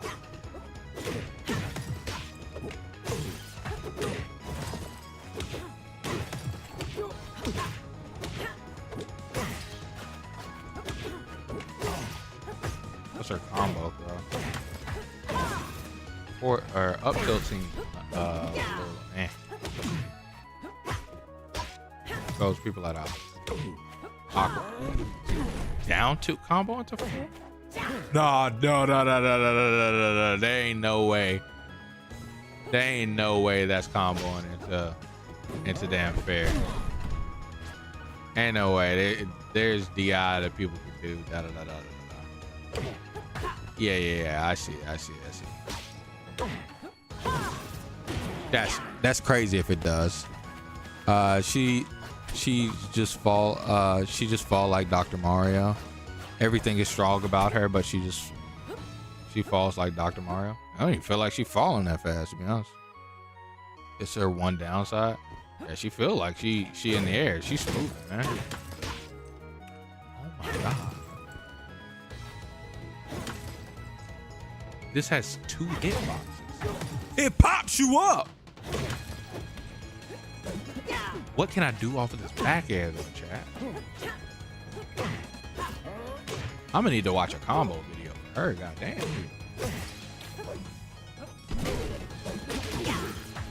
That up B is crazy. Oh yeah, this might be the character, chat. This might be the character, chat. I might be smooth. What's her bad matchups, man? Tell me it's Maple. I'm cooling.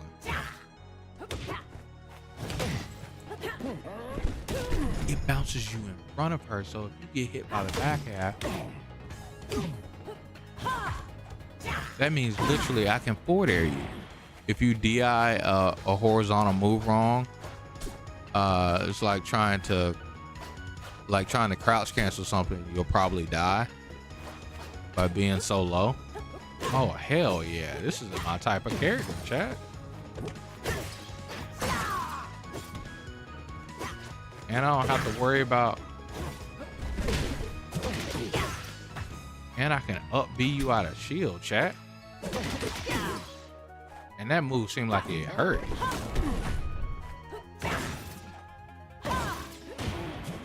Oh, I should have side B'd and air dodge. Okay.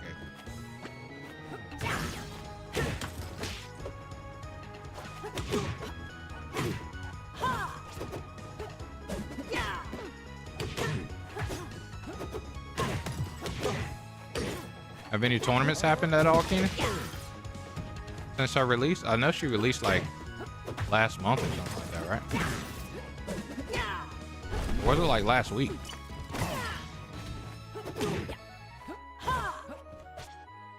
I think it was like last week, actually. I'm saying last month.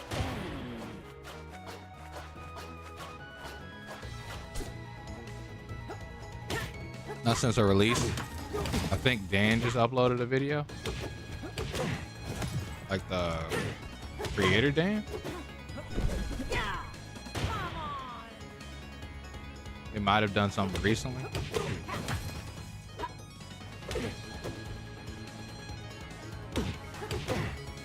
Outcast says his character didn't get changed, so I know Crag is still unbeatable.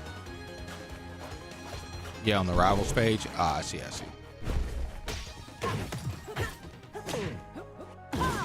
One thing I do know about her from the first game, apparently this baby dash thing is like really good with her. Apparently this baby dash thing is apparently broken with her.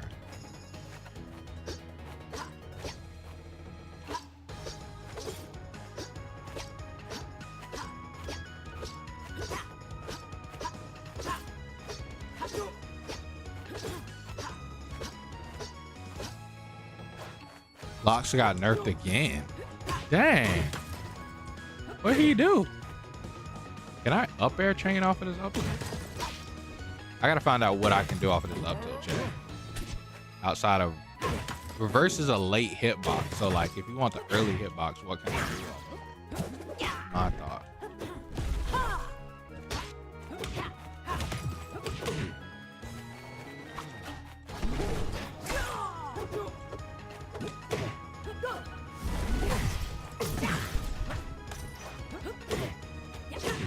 she has a projectile that I can hit people with too. It's probably easier. Like, the only thing is, like, it seems like my only area that's killable is down there and back there. I mean, forward there. She's Melee Fox. Insane with Dr. Mario Wait and Fast Fall. Oh, I love Melee Fox.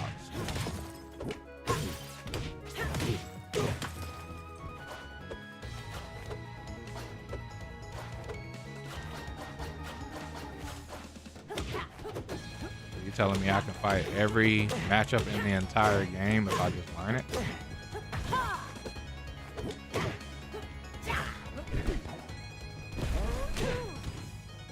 I'm down for that. What's up, Brian? What's good? What's good?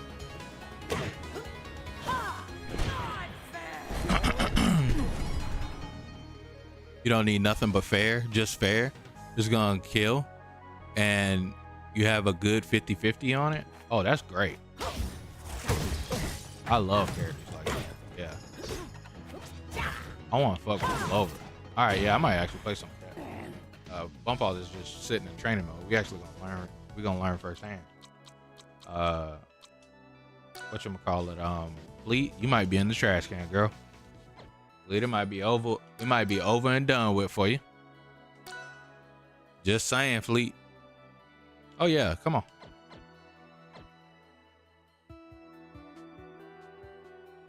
Yeah, let's do it. So I can see what's up with this girl. I'd rather play against a friend than play against these random people I'm queuing up online with. Ugh. Oh, they gave Fleet an outfit. Let's go, Fleet. Let me know when you're ready, bro.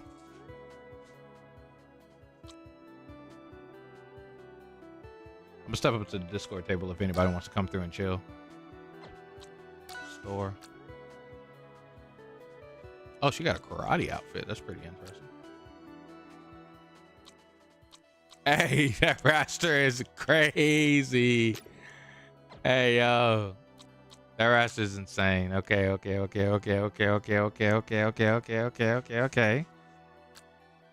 boy can't hate. Pelate.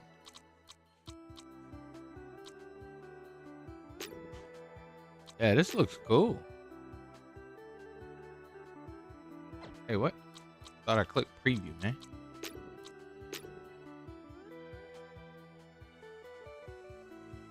Where's the preview?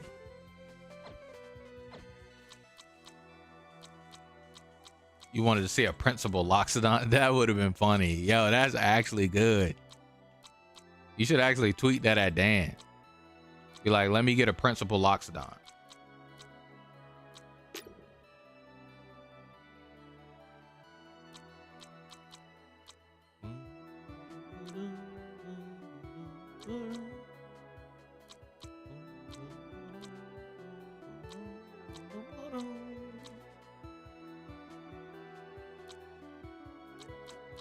Ranger Fleet, that's pretty cool.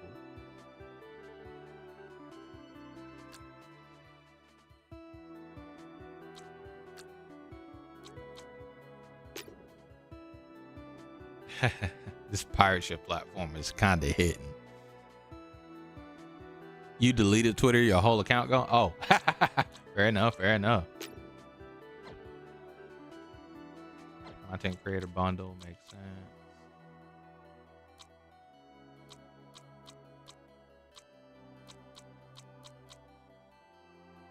Okay, yeah, let's play. Oh, wait, what? That Arcane looks sick. This is that Arcane. Yo, this Arcane is godlike.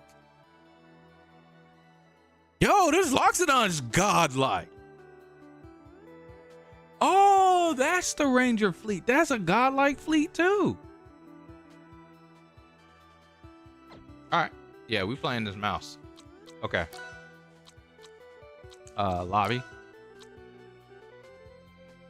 Private lobby. Invite my boy. Let's do it.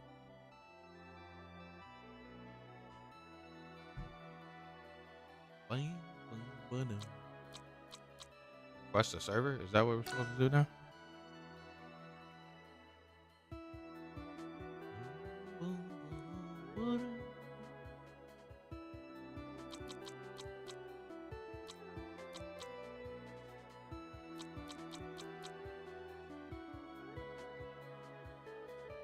Oh. Okay, this is the lobby starting up. I'm just tripping. Yeah. What color should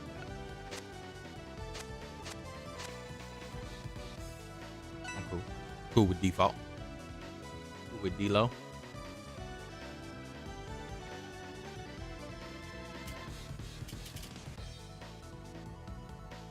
I like to change up on the screen a little bit too.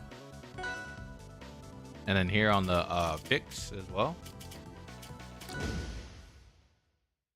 Oh yeah, that boy Keenan got it in gold. I tried the neutral air.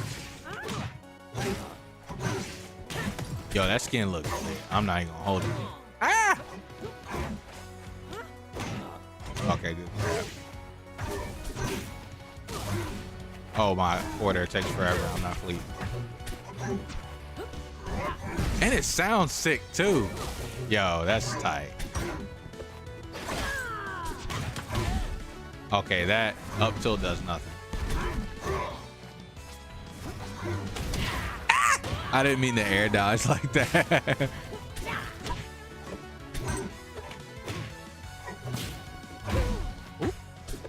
So she has a range issue. Okay, I get it.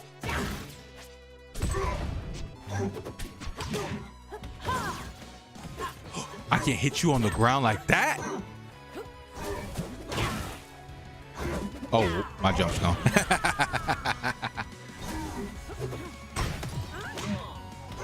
wait.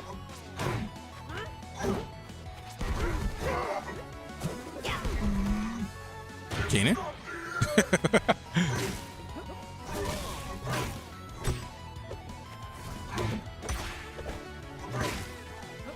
We both tried to grab. Oh God, my jump's gone. Didn't Twitter get sold to an AI company that Musk also owns, meaning it's sold to himself? I don't know. I haven't really been following what Elon Musk has been doing with Twitter.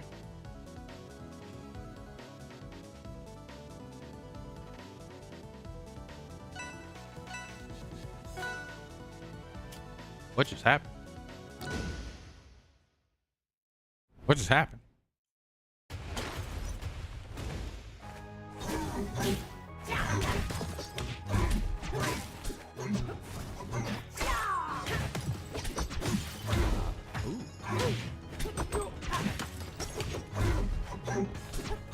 Oh. Oh, up tilt. I didn't mean to do that. No! I should have air dodged up.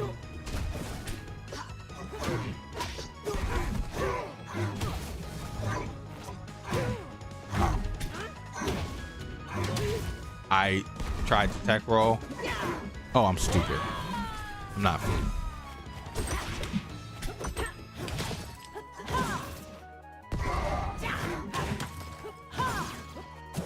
Did you die for that? Oh, that hit me.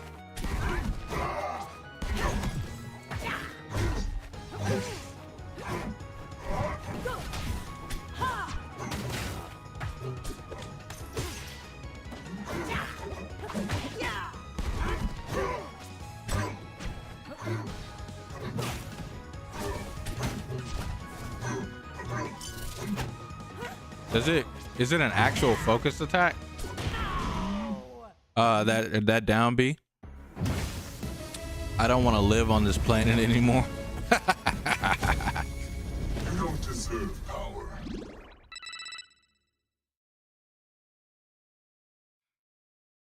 I'll actually use it like a focus attack too.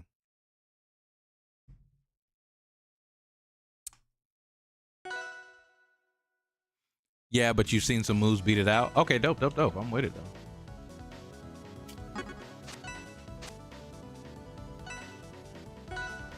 Not sure on the details. Cool.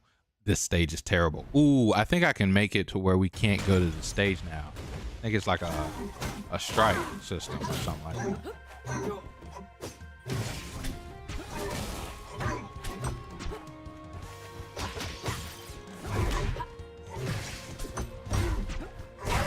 Oh, whoops.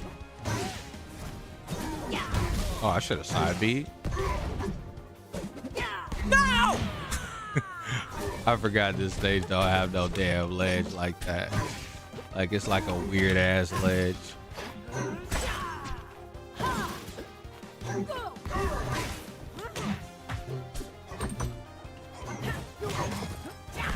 I want it up here. No! Can I neutral be in the sky? Is the question. Should be able to, right?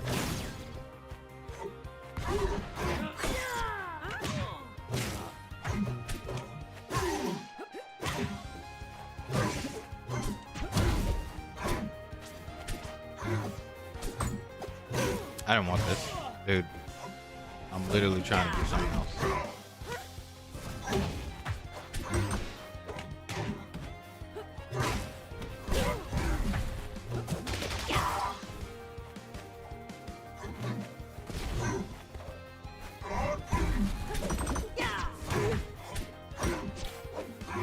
Oh God.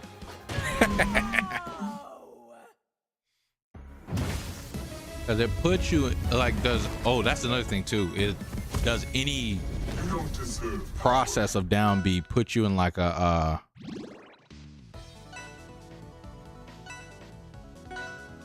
put you, 1 second, King. Yeah. It can't be that stage when you do that. Hell yeah, fuck that stage. I'm fine with almost any other stage. I didn't want that.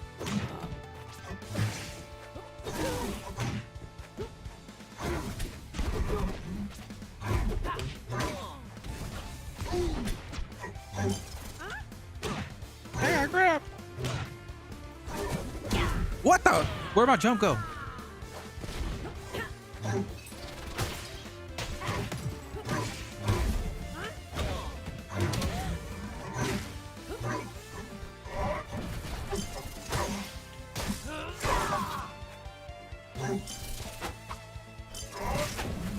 Okay, yeah, it's some bullshit. Okay, I can do bullshit like that. Yeah, I like that. Okay. So I can take that first hit and then punish assholes for it. Yeah. I tried.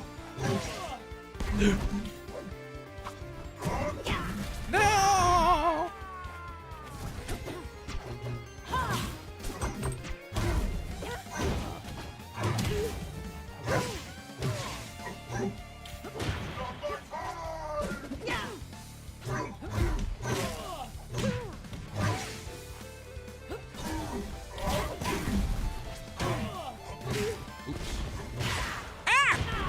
I should down B. Also, that's another thing I can do too. I can down B.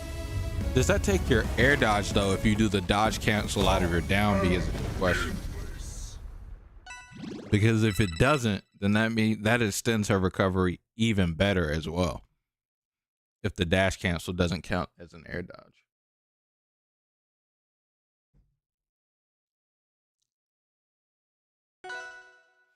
I've never seen someone focus the up B.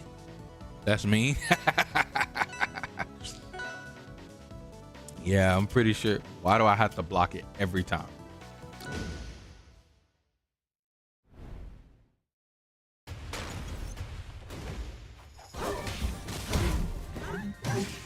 Oh.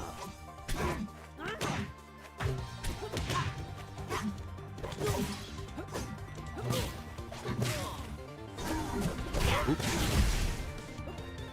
Ah! Okay, she does fall a lot faster than I thought, bro. And it might be a fleet thing, but yeah, she's falling. Oh, it reaches a little bit shorter than I thought. Whoa!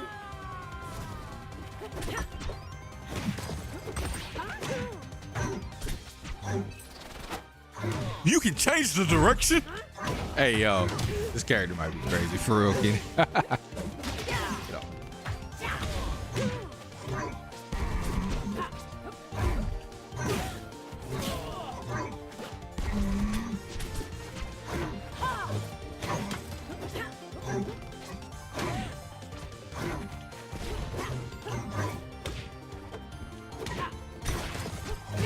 I ain't want 4 there.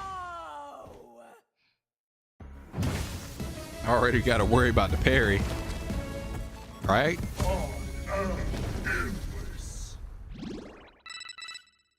Okay.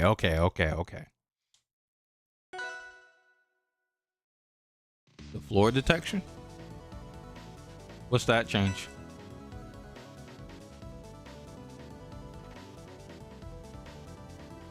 Hey, what's good, Brian? Welcome into the stream. How dudes does it? So I can short hop bear short characters now. Oh, okay, that's good.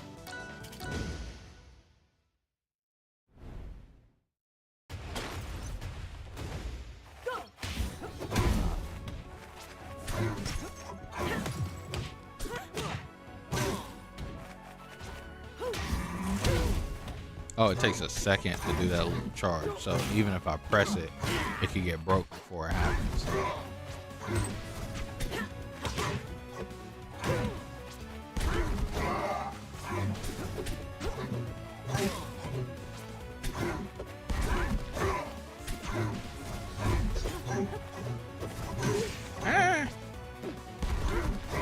I forgot that grabs up off the legs like that.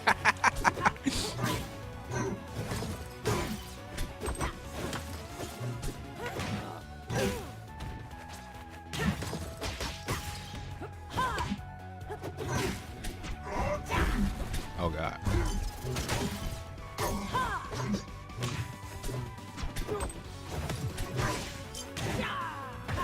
Oh wait, you have different stuff out of down B. If you press, you're not charging it when you press it. It just happens. I see. Okay. Oh, okay. Okay.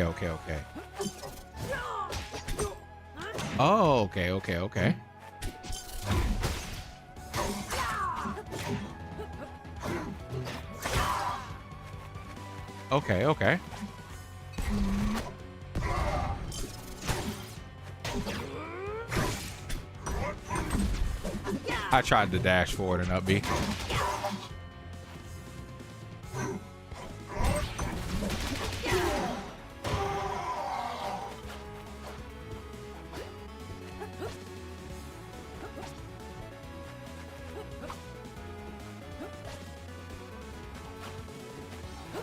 Hell yeah. Do it.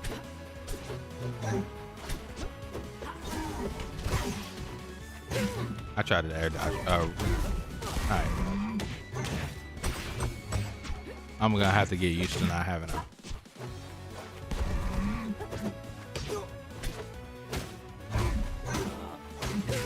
I have to get used to not having a forward air except for a damaging attack.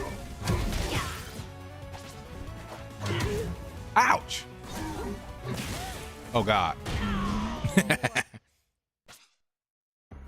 That up P kills across the stage, by the way. Jesus. Oh, let me turn this game down, chat. I just have it really loud for no reason.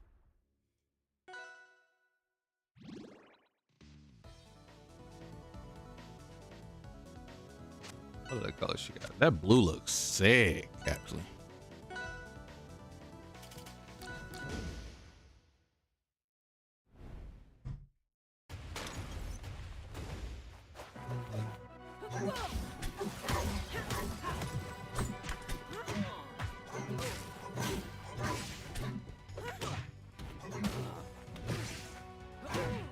Oops, I shouldn't have jumped there. That was me fault. I jumped in the feet.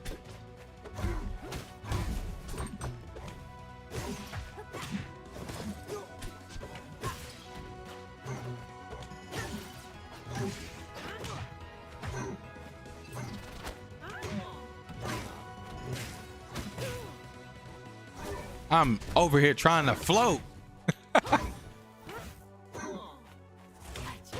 Oops. I tried to pop the crystal.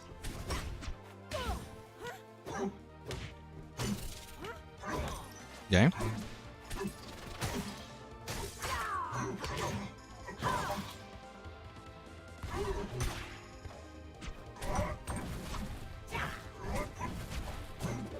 Ah.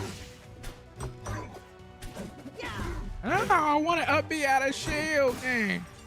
Shield pop.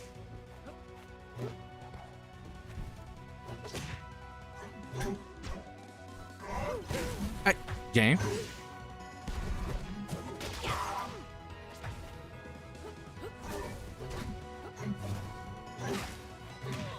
My bear.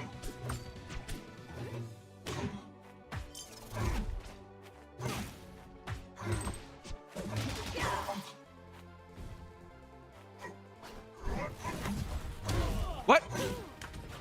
What keeps happening in the game? Ooh, that slip, I thought that was it. I was so low. I need to try her down B dash in the air to see if that takes my air dodge. Everyone follows the brightest flame.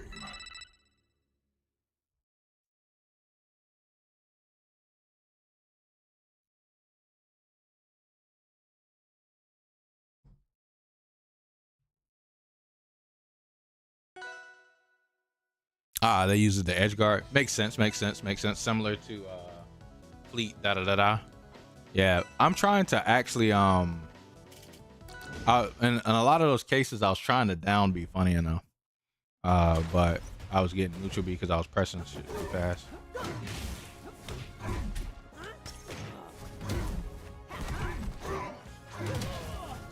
Ooh, good shit.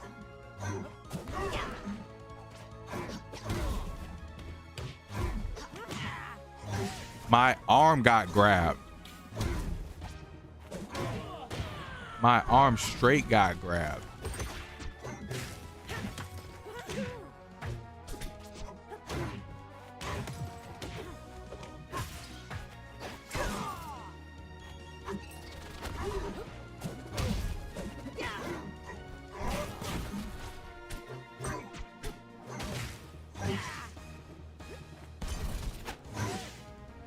I tried.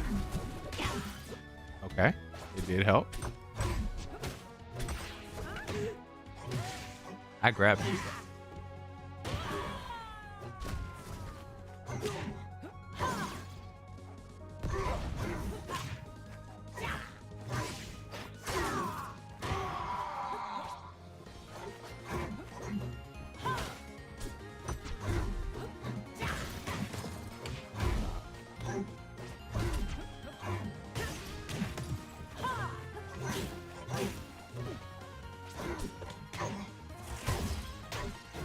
I tried.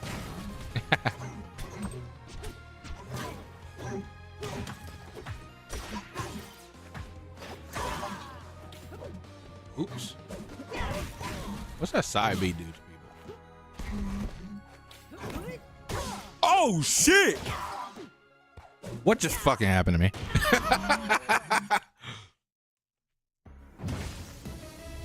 Yeah, this character's sauce.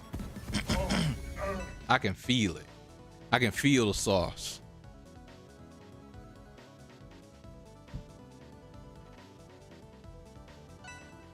Is it a command grab, a blockable command grab, or is it a command grab as in a command grab that's a grab?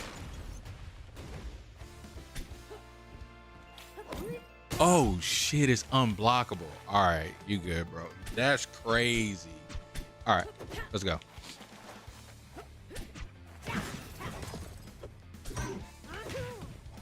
That's insane. So I'm mixing people up like Crag, pretty much is what you're telling me. So you can cancel it into that jab. Oh, but you can block the focus attack. Ooh, got my ass. I should have done a bit more to.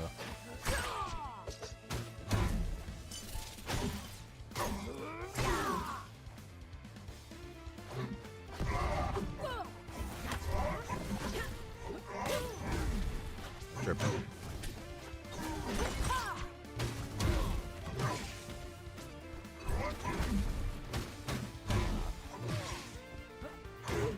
I'm glad she doesn't go like crazy far forward.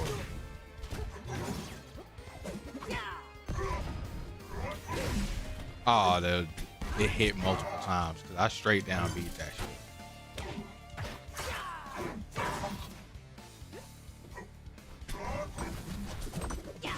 Oh, the fucking shit didn't come out fast enough.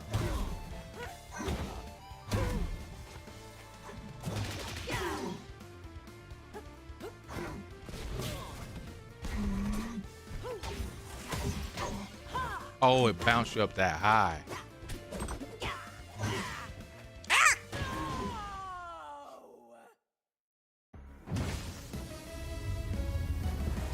I wonder what you can combo from that command grab too. Cause boy, yeah, this character can cook. What the hell, bro? You can DI the bounce up too. Okay. I hate this stage. I need to start banning this or locking the stage too.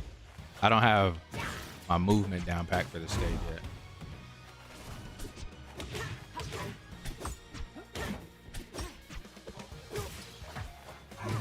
Oh, I tried.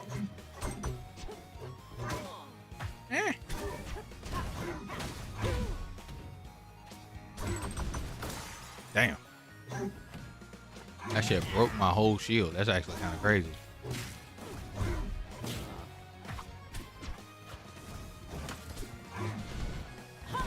I didn't want that.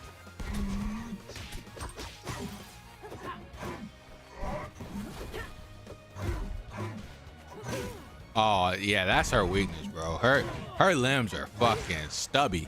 Oh, that was good shit. Her limbs are stubby.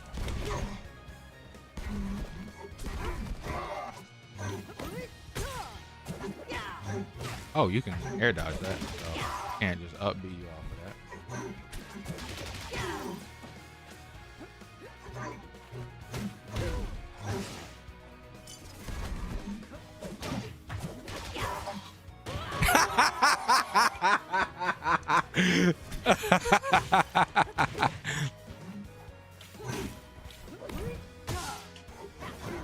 I didn't want that.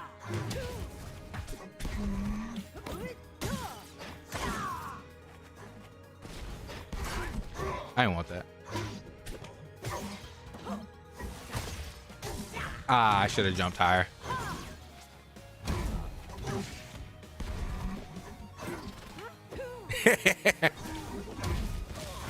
Damn, that was a good combo.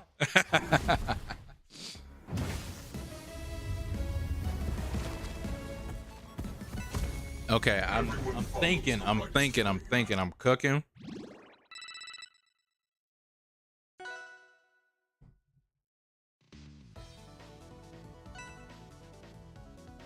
She has to rush people down because she's stubby. You know, funny enough, in a lot of cases, it's actually kind of the opposite of where you have to place your things very well. And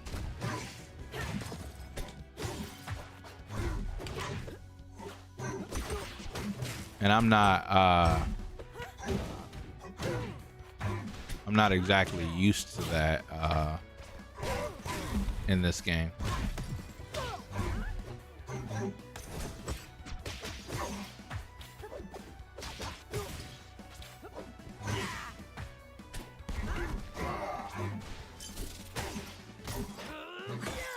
Oh, I tried.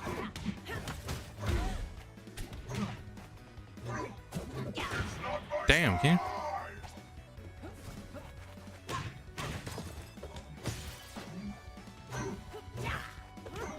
My leg?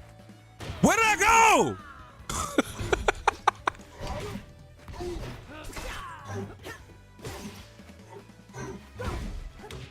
Okay, you got it.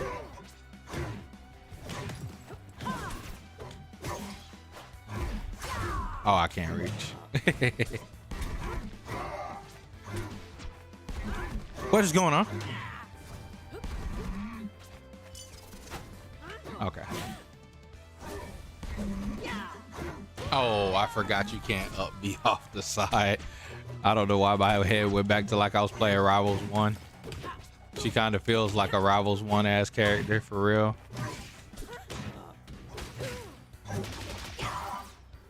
Ooh, that up B feels kind of fast. I don't know why I did that. Okay. Oh, you can combo in.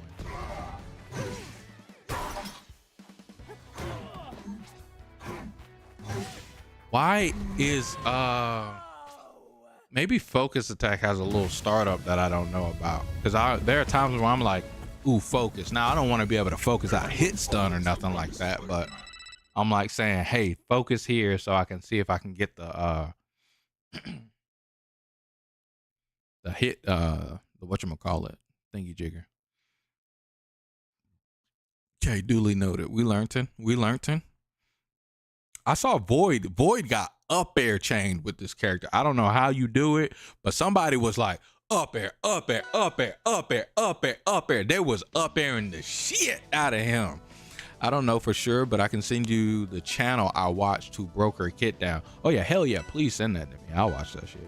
And learned some things. Learned a lot of things. This character seems like fun.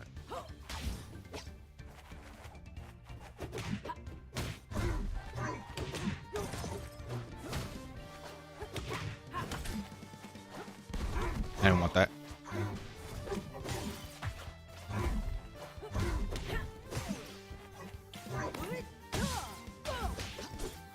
Oh, I was trying.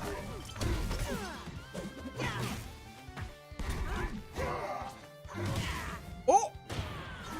Oh! Damn! Hey, we back, boys. We shovel knighting.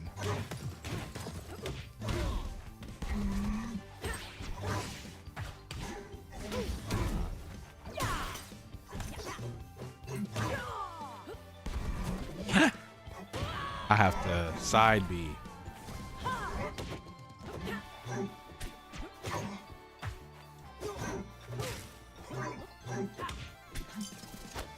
I tried.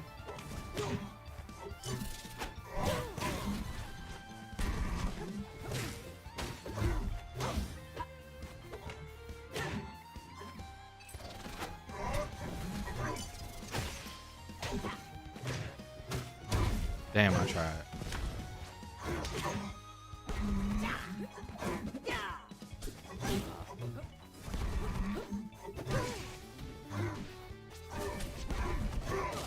Oh no. Ah, I didn't have a jump.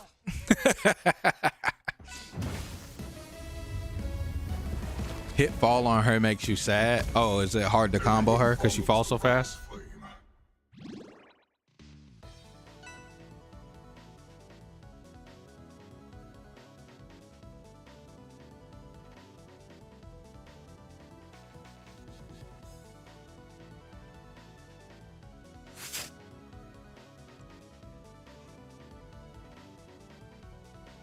Now, when she hit falls her up air, how you chain and unlocks. That's how you chain and unlocks. I get carried across the map. Oh, I see what you're saying. Okay.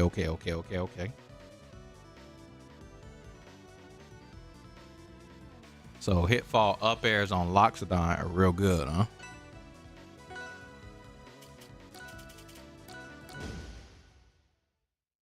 Oh, this is my favorite stage, chat.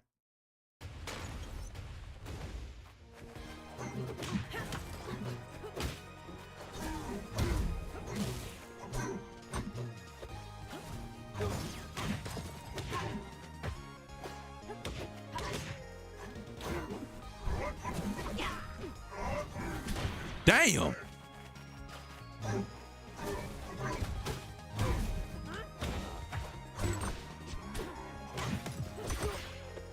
I wanted it. I shouldn't have dashed. I tried to forward air. Ah! I should have went into the stage.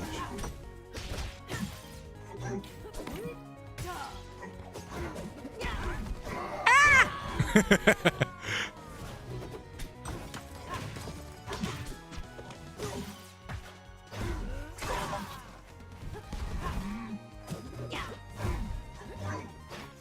I ain't want that.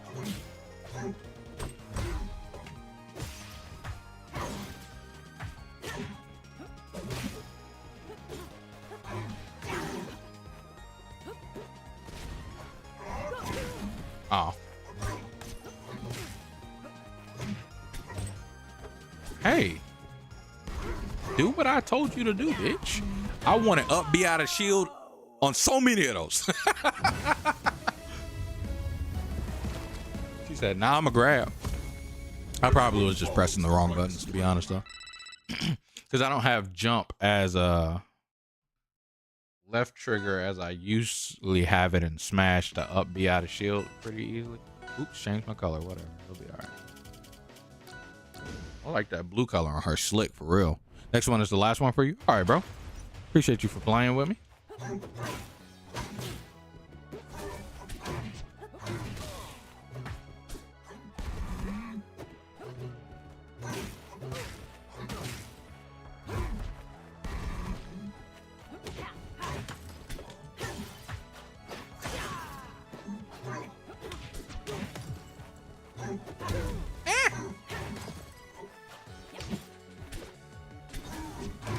I tried.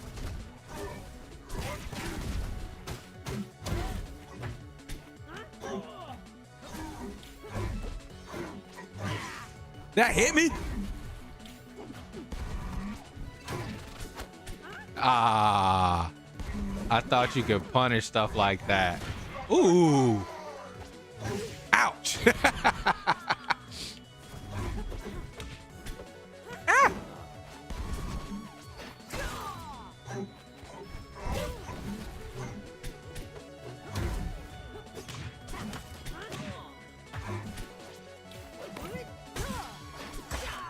I didn't want that.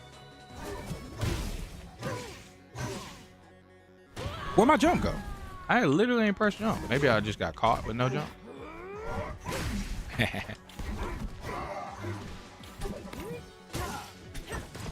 Ooh, that shit eat spot dodges. Yes. I like shit like that.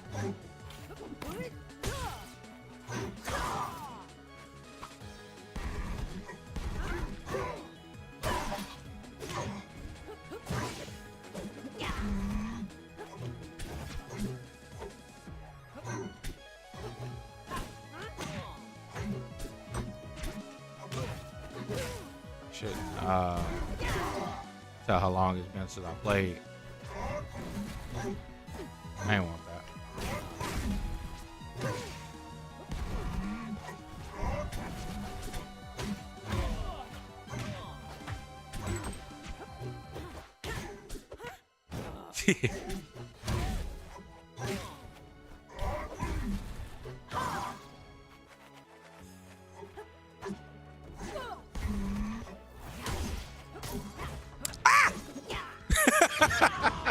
I tried to hit that dare. Oh, that was a Fox fast fall for real. Yeah, good shit, Keita. Thank you for playing with me, bro. Yeah, this character's fun as hell. I'll look up some stuff and learn some stuff, and then get nice with her.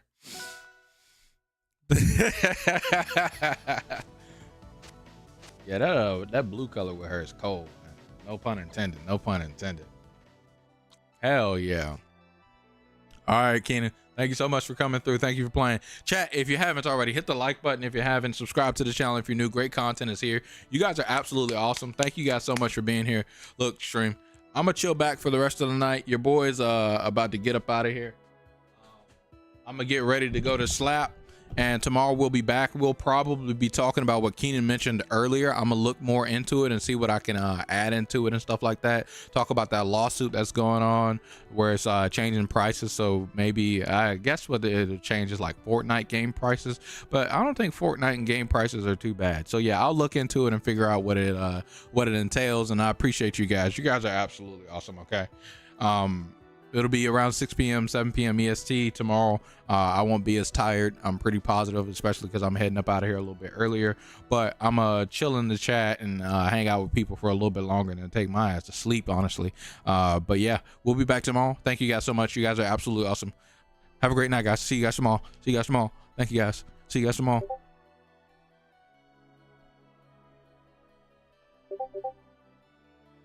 A wild Pokemon has spawned.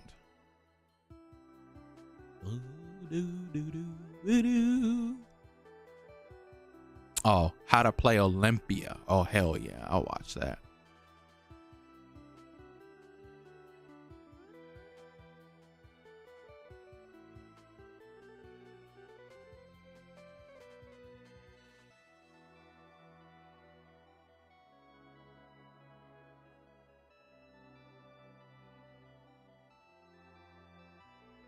All right, Joker, if you're here, we can play some Age of Wonders for a little bit. Have a little roundzo. Let me get to my other computer.